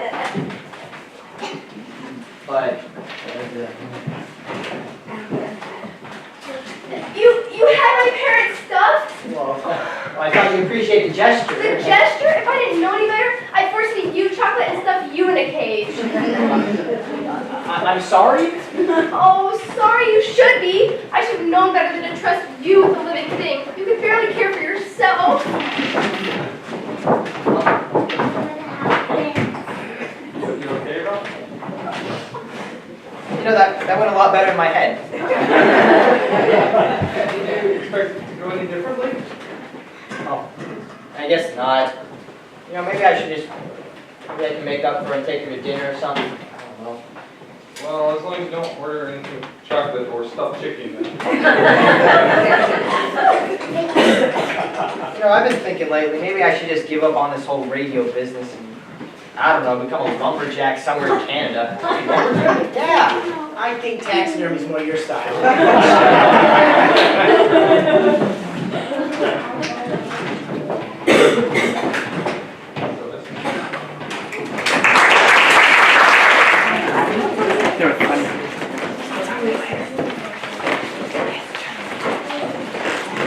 Just as I thought. What the hell? What's this all about? What's the matter with you? I'm out all day looking for work. Do you ever go out and look for work? Well, sure. Am I the only one who has to do all the work around here? I was working. I was reading a comic book. Reading a comic book. That'll feed you, my friend. That'll put food in the icebox. Wait a minute. Don't give me that wait a minute stuff. I think I heard something I don't know. What? You say you're out all day working? Yeah. I was out all day looking for a job. Did you get it? I got it. I had to get it. You don't want to work. What are you doing? I'm working at a bakery. Hey, what are you doing there? I'm loafing. Loafing? Loafing. Where? At a bakery. loafing. That's what I was doing here. I was taking No. Not that kind of loafing. You're just a lazy idiot. I was taking it easy, same as you. I work when I loaf. How do you work and loaf at the same time? Well, why not? Can they do that? Well, that's what they pay me for. They pay you for what? Loafing. How do they pay you to loaf? Well, I go to the bakery and I loaf there. You loaf. You don't do a thing.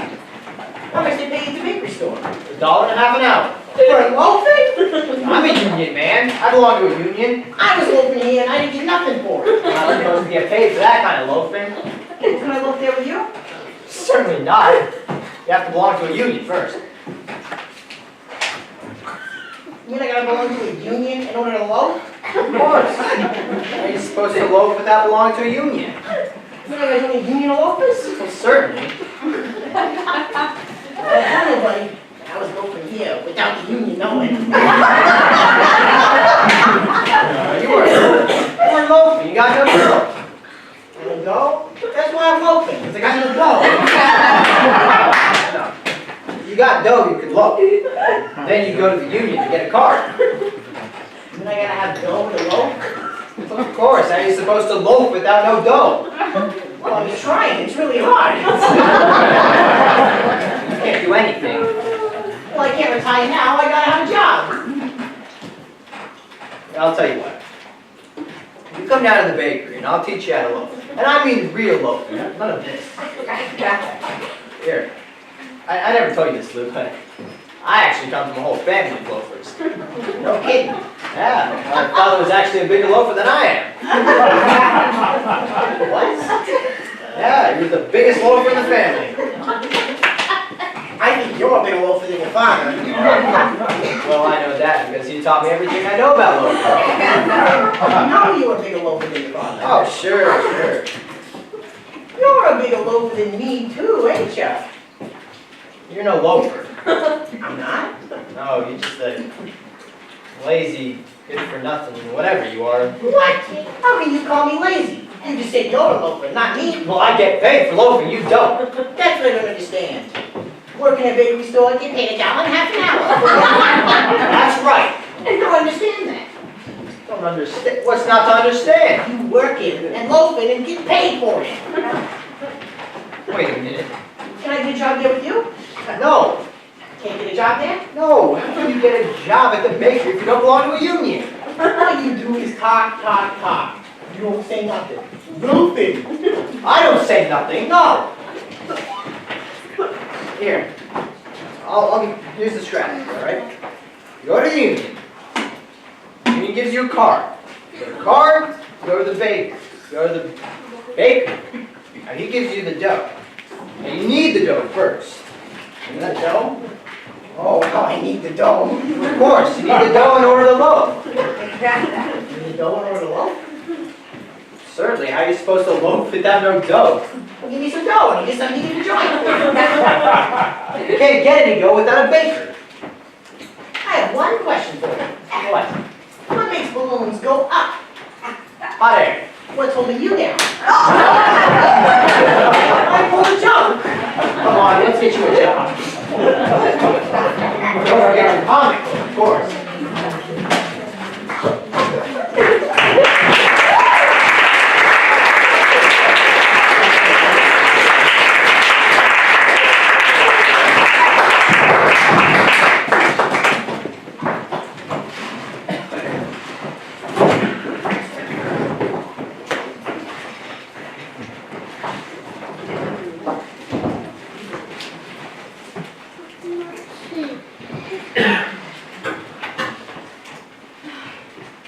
Ralph, everybody likes being a lumberjack.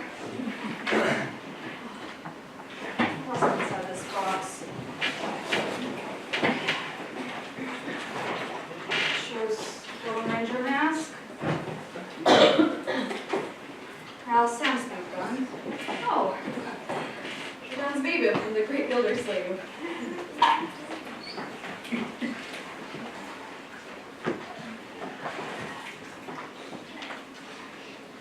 Shakespeare book.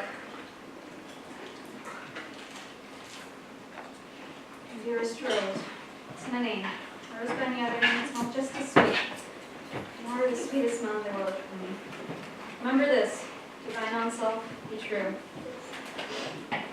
Love forever. Dad.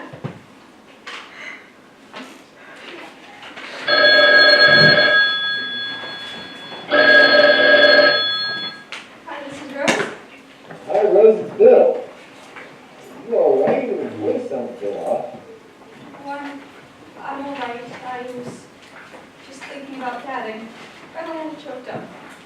Oh, you're a good man, Rosie. It's the closest thing I had to a brother, but I can't imagine what you must feel. I'm always here for our family. Even now. Thank you for that. Your dad are family to me. Even if you weren't, it wouldn't be right just to forget about you. You want to talk about him? It must be hard packing away and thinking about his death. You know, his heart attack was a shock to a lot of people. It was so sudden. No, it still hurts even though it's been 17 years. I didn't expect him to live forever. I know that's not how it works, but I didn't expect him to live longer than 59. It's just like he was taken away from me. I know. That was complicated. It's okay to grieve even now, Rose. Say, do you recall that last Sleep episode we did right before he died? It was the last time we saw him, somewhat healthy. Yes, but then he looked so tired and pale. I feel like it's forever etched into my mind. I was actually just thinking of that episode. I found John's bib in the box of my memorabilia.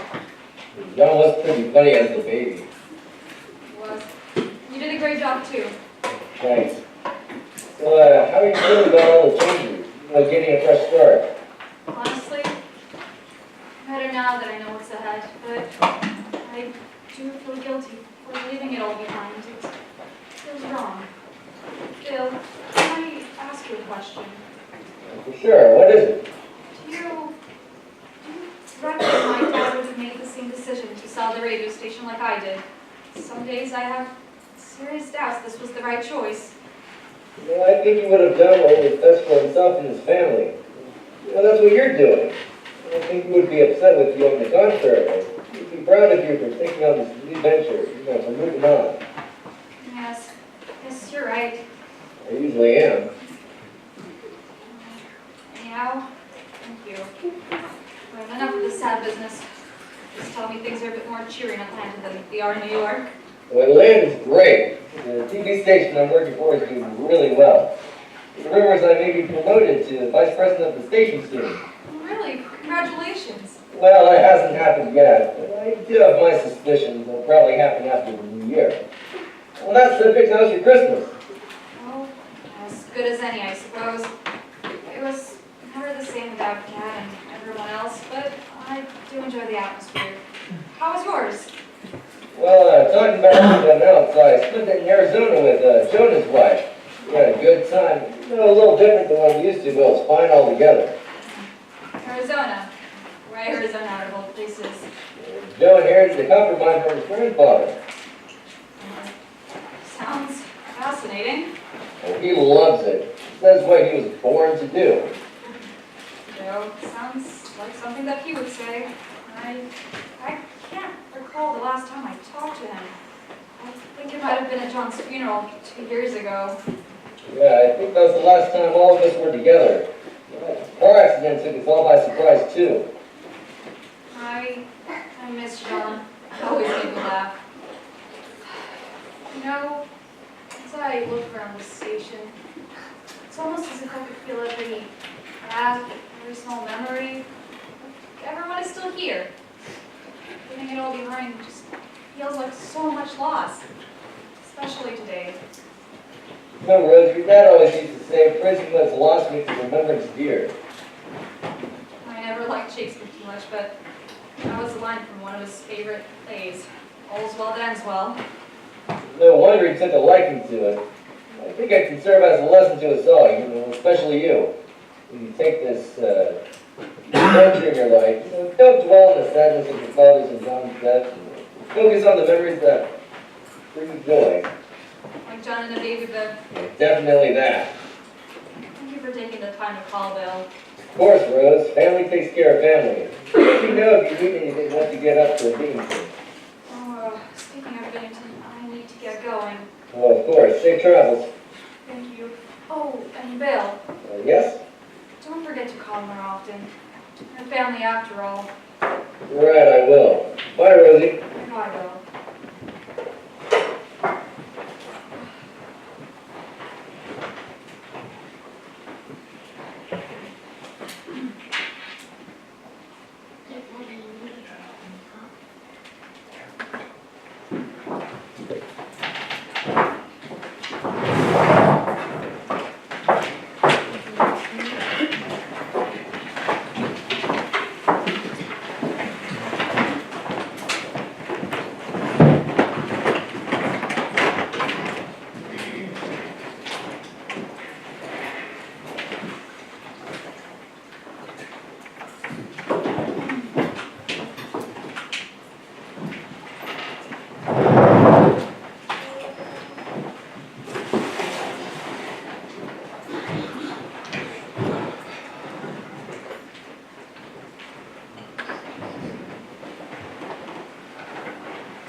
Hi, Dad. Oh, hi, Rosie. Are you okay? You don't look so well. Oh, well, you know me. I work too hard and don't sleep enough. You should know where to work yourself. You're a human, not a machine. I know, but there's always work to do and never enough time to do it. Did you get the script? Well, I did. I read it and I really liked it. I think we'll do a great job with it. Good, good. I want you to direct today, Rosie. What? Take over this particular show. I want you to take on more responsibility here at the studio. Why did you all of a sudden? Well, I'm not going to be around forever, Rosie. Don't just say that. That'll happen for a long time. You never know. And you know what the bard says. A lot of things. All that live must die, passing through life into eternity. Let me guess. It's Hamlet, Act 1, Scene 2. I taught you well. And I've learned from the worst. Hey, don't knock Shakespeare. You know, I imagine 10, 15 years from now, you might even be sitting in this chair, reading this book. Maybe even to your own kids. Oh, I highly doubt that. Well, you never know. Well, are you taking the announce role today? You're in charge, Rosie. Okay, you are taking the announce role today. Will do. Hi, Rosie. Oh, good morning, Bill. Hi, Eugene. Oh, good morning, Bill. Could you help me set up? Sure. How many do we need today? We need all of them today. All of them. Yes, it's a heavy script. I wonder where it is. It's getting quite late. I thought I was going to be the last one to be here. Oh, good morning.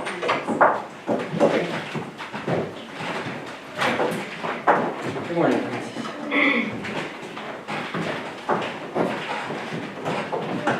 Hey, everybody.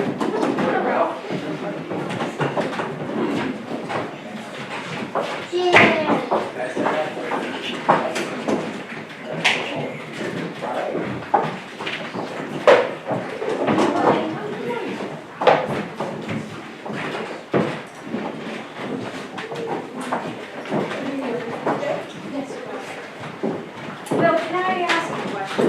Sure. That look okay to you. It's going so well. It's a bit pale, but I'm sure it's nothing. Tommy doesn't get enough sleep, but I think there's something else he's not telling me. Probably just really tired after all this going on this week. But, don't worry about him. He's tougher than you are. He sure is, and just turn out he has the flu that want to tell me. You know how he is. Yeah, I do.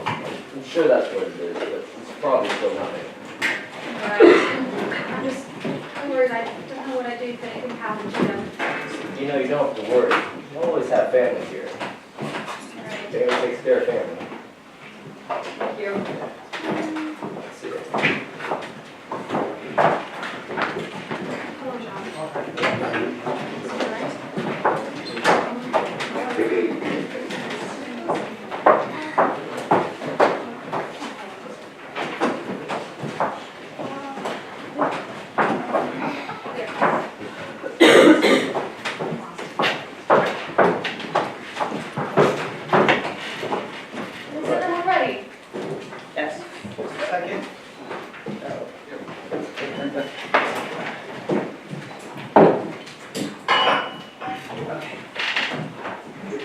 Give us the countdown, please.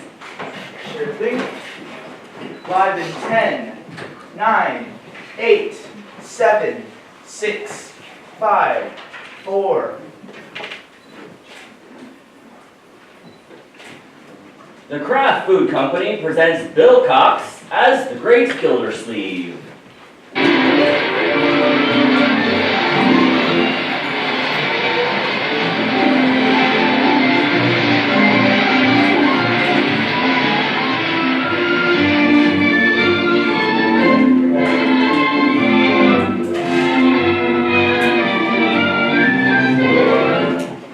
The Great Gildersleeve is brought to you by the Kraft Foods Company, makers of Parquet margarine. Parquet tastes so good, it tastes as though it should cost twice as much. That's why millions serve Parquet. Market to get some Parquet. Home again, try it today. You'll like it, you love it, like millions who say their favorite margarine. Parkay, Parquet margarine, made by Kraft.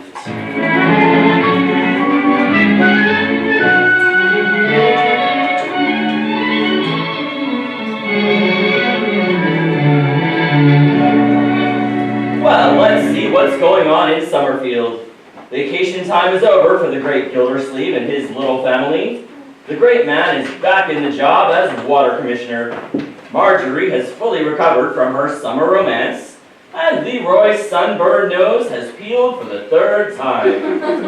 It's Saturday morning now, and the Gildersleeve family is just winding up a back-to-school shopping tour at Hogan Brothers Department Store. Oh, go on, children, let's get out of here. Oh, Unky, can't we just go to the third floor for a minute? I want to look at Bandana. Now, have a heart, Marjorie. Your old uncle's all in, and so's his pocketbook. We've got all the packages we can carry anyhow. Please, let's go home. Come on, Lee. Where'd that kid go? Oh, there he is. Oh, my goodness. Leroy, get off of that escalator. Look, Unc, no hands. Leroy, stop showing off. And come down here immediately, pronto. Okay, Unc. We going now? Gee, Unc, are we going already? Oh, I just love shopping here, don't you, Unky? Oh, yes, indeed. Now, if I can just squeeze through this. Don't stand there like a statue, Leroy. Open the door for me. Sure, Unc. I'll be glad to get these things in the car. Come on, children, let's... Well, goodbye, Unky. Where are you going? I promised to meet Francie at the record shop. Oh. Oh, thanks, Uncle Mort, for getting me that sloppy Joe sweater, and those sandals, and that darling dress. You're just the best Unky in the whole world, and you deserve a great big kiss. Oh. Well, run along, my dear. And Unky, you won't mind taking those packages, will you? No, not at all. Pile them on. Ooh. Bye. Goodbye. Leroy, how about taking a few of these packages? Sorry, Unc, I've got to go too. What? Remember, you said I could go to the movies this afternoon. You promised. Oh. Well, all right, go ahead. We'll Uncle Mort go home alone. And Unc, thanks for getting me those cords and that flight jacket. You're a swell guy. You deserve a great big... Never mind. So long. I hope I can make it to the parking lot. Children, they're wonderful. I'm glad I only have to raise two. The way prices are, now one more would put me in the poorhouse. Parking lot is doing all right, though. Where did I leave my... Oh, there it is, in that row over there. Hey, watch where you're going! Out-of-state license plate. Now, if I can just get this door open. Ugh. There. What's that? Oh, baby! What are you doing in my car? Or did I get the wrong car? Let's see, holding the top end of the fender, telling on the seat, the other is my car, all right. But how did that baby get in there? Where's the parking attendant? Hey, young man! Yeah. Come here a minute. What's the matter, mister? Look what's in the back of my car. What? seat there. Well, what do you know? A baby. Of course it's a baby. Yes, sir, a cute little baby girl. Itchy, itchy, do. Now look here. Bet you're pretty proud of her, all right? What? About 6 months old, isn't she? I don't know how old she is. The baby doesn't belong to me. Somebody left it in my car. Well, what do you know? I wonder who did that. How do I know? Probably some woman shopper got mixed up. So you just take the baby out of there and keep it till the mother shows up. Mister, I ain't got time to take care of a baby. I got cars to park. Well, I haven't got time either. Besides, it's your responsibility. Well, I don't know about that. You found it in your car. Well, it's your parking lot. Look, see that sign up there? Not responsible for things taken out of cars. What about it? Well, that goes for things put in cars, too. And that includes babies. Look. So you're on your own, mister? Well, by George, it's the last time I'll ever come to this parking lot. That's okay with me. And when the mother shows up, tell her she'll find her baby down at the police station. It's all right for being so careless. Okay, I'll tell her. Oh, what a day. Everything happens to me. What are you looking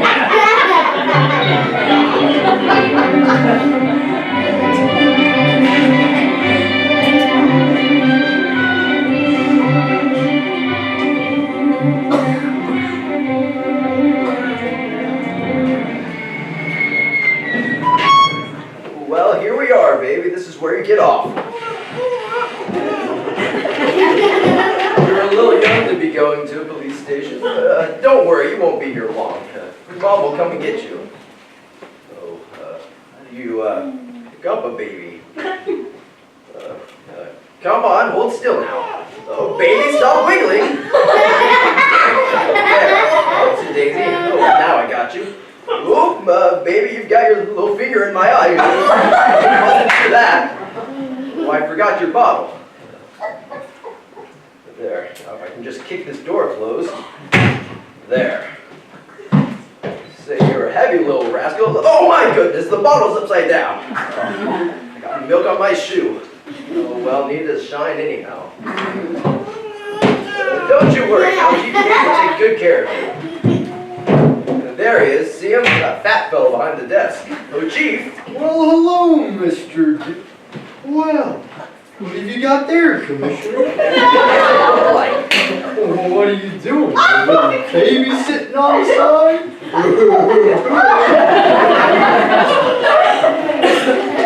Look, Chief, I said, she's sweet. And look at those little blonde curls. Oh, itchy, itchy, itchy. Maybe she, Commissioner. I don't know. What? I found her in a parking lot. In a parking lot? Yes, the mother left her in my car. Whoa! An abandoned child. Now, let's not get dramatic, Chief. The mother's probably running around shopping and got mixed up, that's all. Oh.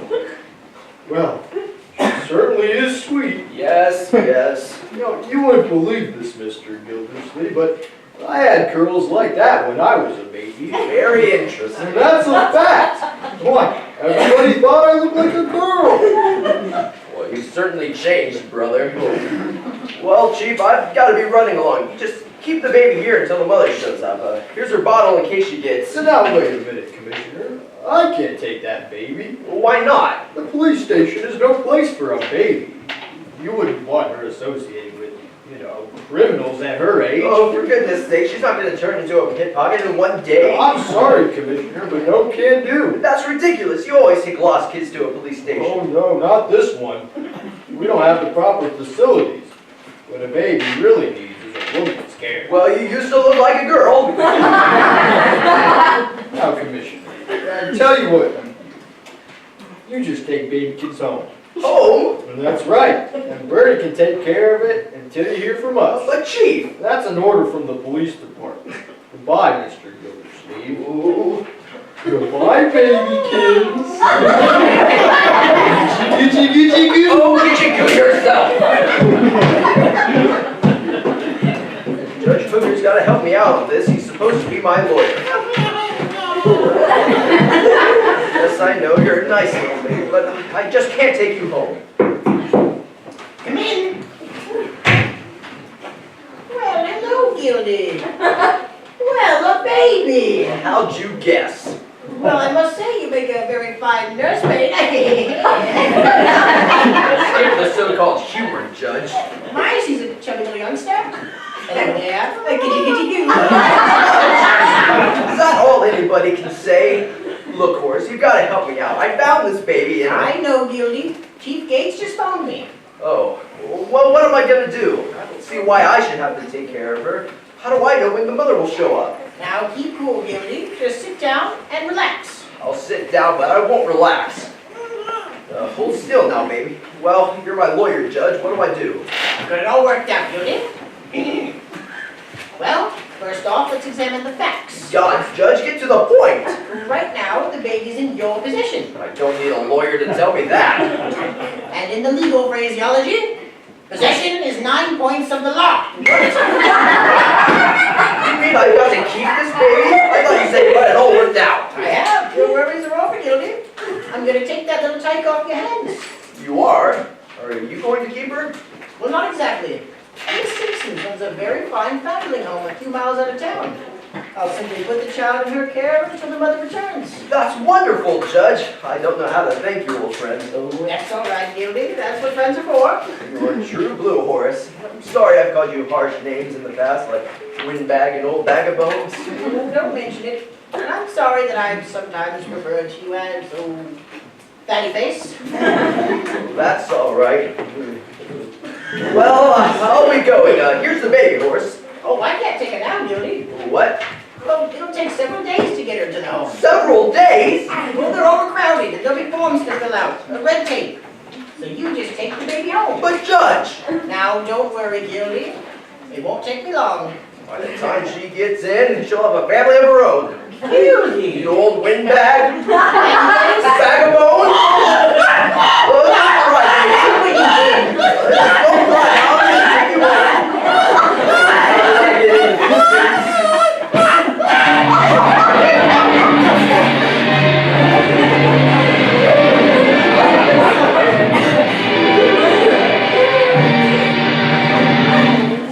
The great Gildersleeve will be back in just a minute. You know, Bertie, the Gildersleeve's housekeeper, tells me she isn't settled in her ways. She just doesn't get settled about something until she finds out it's really good. That right, Bertie? No changing me when I know something's extra good. I guess you're settled on parquet then. Tastes so good, that's why. Tastes like it should cost twice as much. That's natural, Bertie. Parquet, which costs only about half as much as the most costly spreads, is prepared as carefully as a luxury food. Only selected products of American farms are used in making it. That's why parquet has such a sweet, light flavor and makes such a delicious topping for rolls, waffles, pancakes, and biscuits, as well as bread. And parquet is as nourishing as it is delicious. Every pound is packed with food value, plus 15,000 units of essential vitamin A. Tastes so good, that's what settled me. Well, most people are like you, Bertie. They like parquet because it's just grand food to eat. Tastes like it should cost twice as much. So friends, try parquet. It's the delicious spread that tastes as though it should cost twice as much. P-A-R-K-A-Y. Parquet margarine made by Kraft.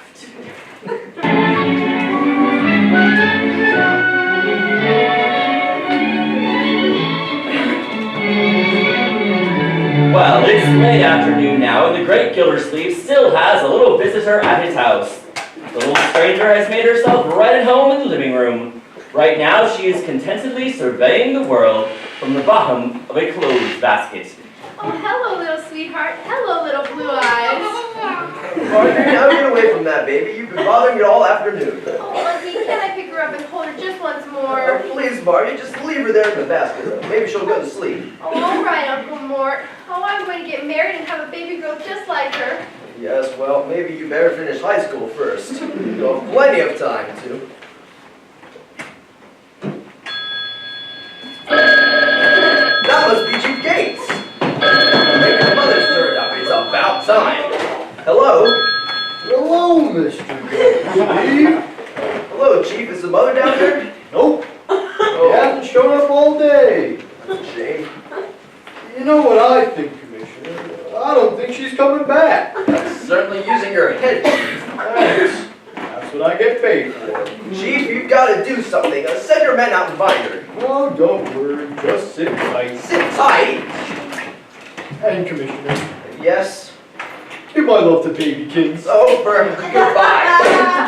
Where is that mother? Oh, didn't they find you yet, Unky? Not yet. Oh, Unky, couldn't we keep the baby here just so the mother comes back? Now, Marty, you know we can't do that. Why, the mother might not show up for months. Well, I'd take good care of it, and you would have to do it. No, my dear, now just get that idea out of your head. The baby will be a lot better off in that foundling home. And besides, we can't. Molly, Leroy, do you have to slam that door?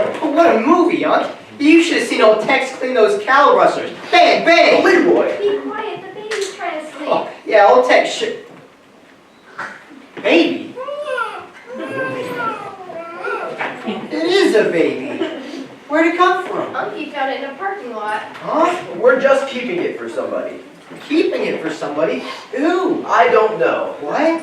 Now, Leroy, don't ask a lot of questions. It's only going to be here for a day or two. Oh, well, that's good. Oh, look at her, Leroy. Isn't she a cute little girl? You? She looks goofy to me. She does not. She's beautiful. Huh. That little squirt, she looks goofy. Well, when you were a baby, Leroy, you looked pretty goofy yourself. Everybody said I look just like you, huh? You may go upstairs. Please, Marty. Aww. And you too, Marjorie. We'll just let the baby sleep now. Oh, all right. Goodbye, little sweetheart. Goodbye, little sweetheart. Oh, keep still. Miss Gilsleeve? Yes, Bertie? Baby all right? That seems to be fine. Well, I'm getting her next feeder ready.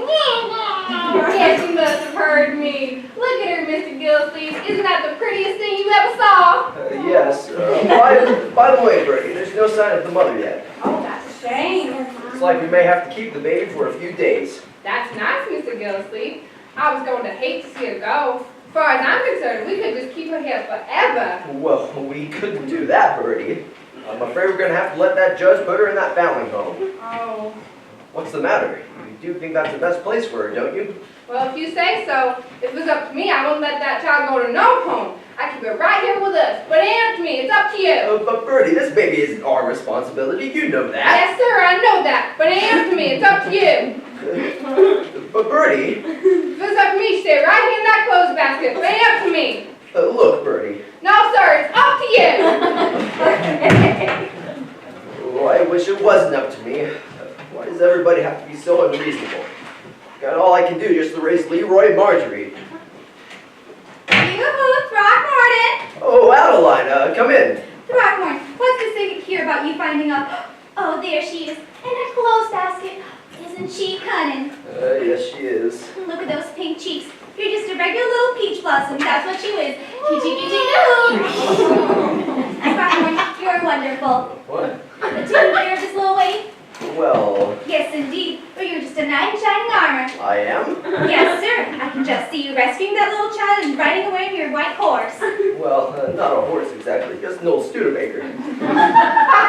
It's wonderful taking this little bundle of heaven into your home. Well, it's just for a few days. Too bad you're not going to keep it longer. It could have been so much fun for us. Fun for us? Of course, silly. I could come over in the evening and help you babysit. Oh, you would? And we could teach you the baby together. Oh, yes. Maybe after the baby's asleep, we could sit on the sofa and do a little kitschy-cooing ourselves. Oh, you? Oh, you.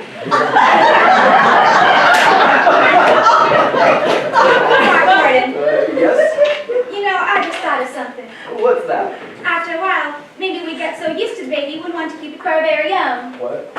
Of course, we have to go through some still little old formalities, like a marriage ceremony. A marriage ceremony? Why, yes. Throckmorton, where are you going? Down to Peepee's, get some cough syrup for the baby. Why, the baby isn't coming. Well, I don't want to take any chances. Goodbye.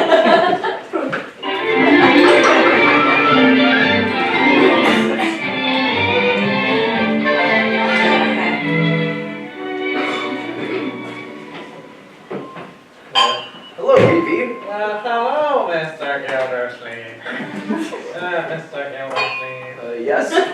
Rock-a-bye, baby, on the treetop. What? When the wind blows the cradle. Peepee, do you have to sing that song? Well, it seems rather rather appropriate in view of your visitor. Uh-huh.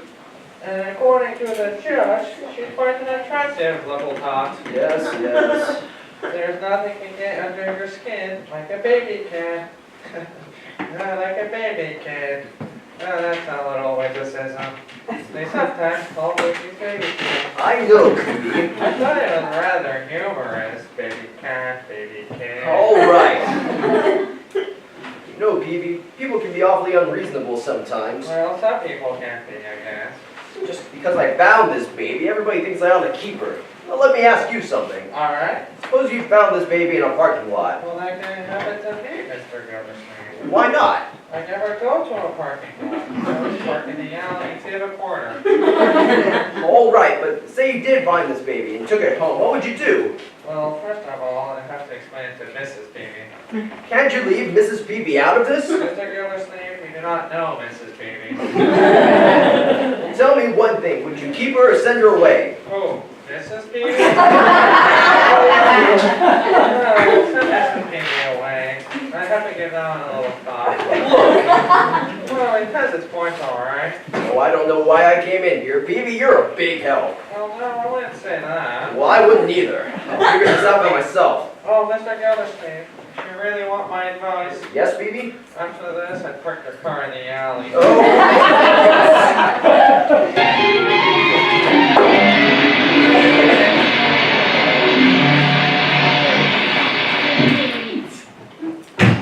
That you, Mr. Gildersleeve? Yes, Bertie.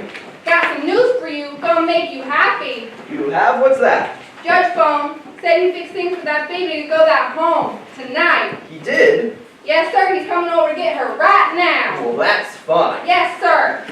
Oh, where's Marjorie? Up in her room. She don't feel so good. Well, she'll get over it. This is the best way, Bertie. Yes, sir. If you say so. Ain't up to me. It's up to you. We'll be glad when this is over. Better make sure the baby's ready. Hello, how are you? That's good. Baby, I don't suppose anybody's told you, but you're going away. To a nice home. You wouldn't mind that, would you? Of course not. We'll meet a lot of other little babies there, too. You'll have lots of fun.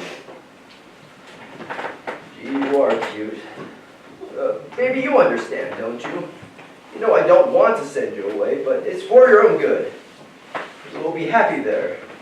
In a day or two, you'll forget all about us, won't you? Sure. I wish you wouldn't look at me like that. Well, you've got to get ready. Let me tie your little bonnet. Oops, say that's my thumb you've got there. Let's go now. I'll get it. Well, I guess that's the judge. Afternoon, Judge. Hello, Bertie. Is the baby all ready? Yes, sir. She's in the living room. Well, I guess it's time for you to go. Well, hello, Beauty. Hello, Judge. If I do say so myself, I've handled this matter with a great deal of speed and dispatch. I knew you were in a hurry, so Yes, Horace, I appreciate it. Well, thank you. Well, is the lincoln all ready? Yes. Then I'd better get started, if you'll just hand it to me. Judge, are you sure that home isn't too overcrowded now? Oh, all the arrangements are made. Miss Simpson has an empty crib waiting. Oh, well. Don't you all think that we ought to wait until morning? It's getting a little chilly outside. Don't worry, I'll bundle her up. Well, come on, Gildy, give me the baby. Well, I can't. She won't let go of my thumb. What's the matter with you? Look out, I'll pick her up. There you are, baby. Well, goodbye, Gildy. Goodbye. Don't cry, baby. Come on now. Give me that baby. Don't worry, give her back to me. Come on, baby. There. See, she doesn't want to go with you. She wants to stay here with me, don't you, baby? Wait, Miss Simpson's expecting her. What about the empty crib? She can put you in it, you old goat. Gildy, you're an old faker. Well, maybe I am. Could you goo? She's got my thumb again.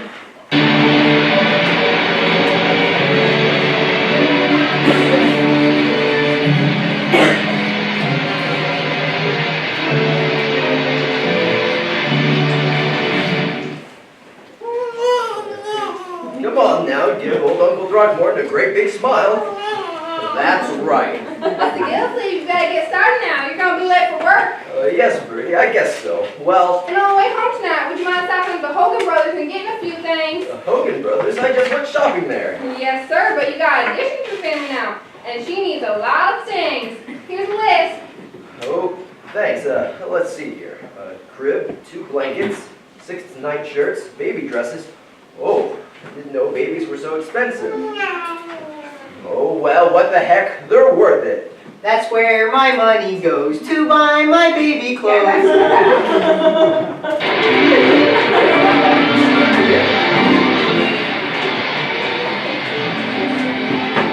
The Great Gildersleeve is played by Bill Cox. Adeline Fairchild by Rose Murphy. The show was written by Gene Stone and Jack Robinson, with music by Jack Meakin. Included in the cast are Frances Bernay Davis, Phyllis Glenn, Ralph Foster, Joseph Quinn, and John Seguin. This is Eugene Murphy saying good night for the Kraft Food Company, makers of the famous line of Kraft quality food products. Be sure to listen in next week and every week for the further adventures of the Great Gildersleeve.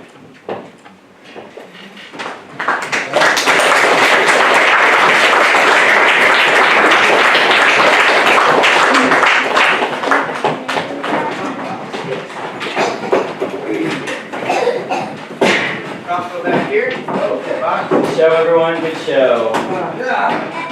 I can breathe.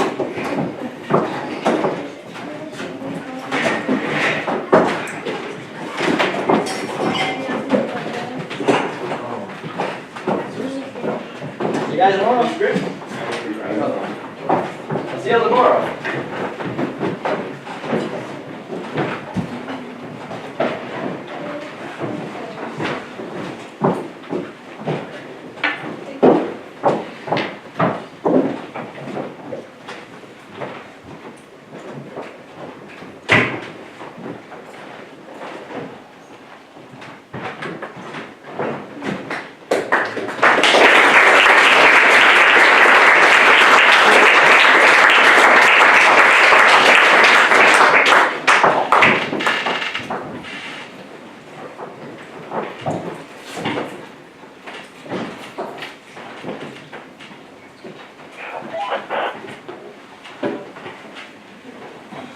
I wonder if anyone else is going to call tonight.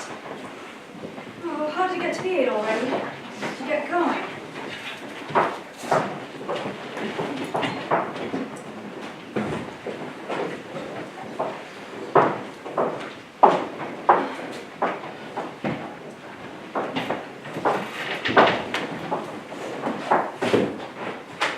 Must be a line in this somewhere.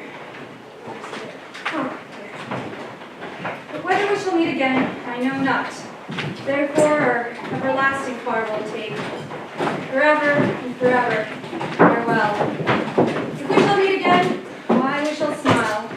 If not, this parting was well made.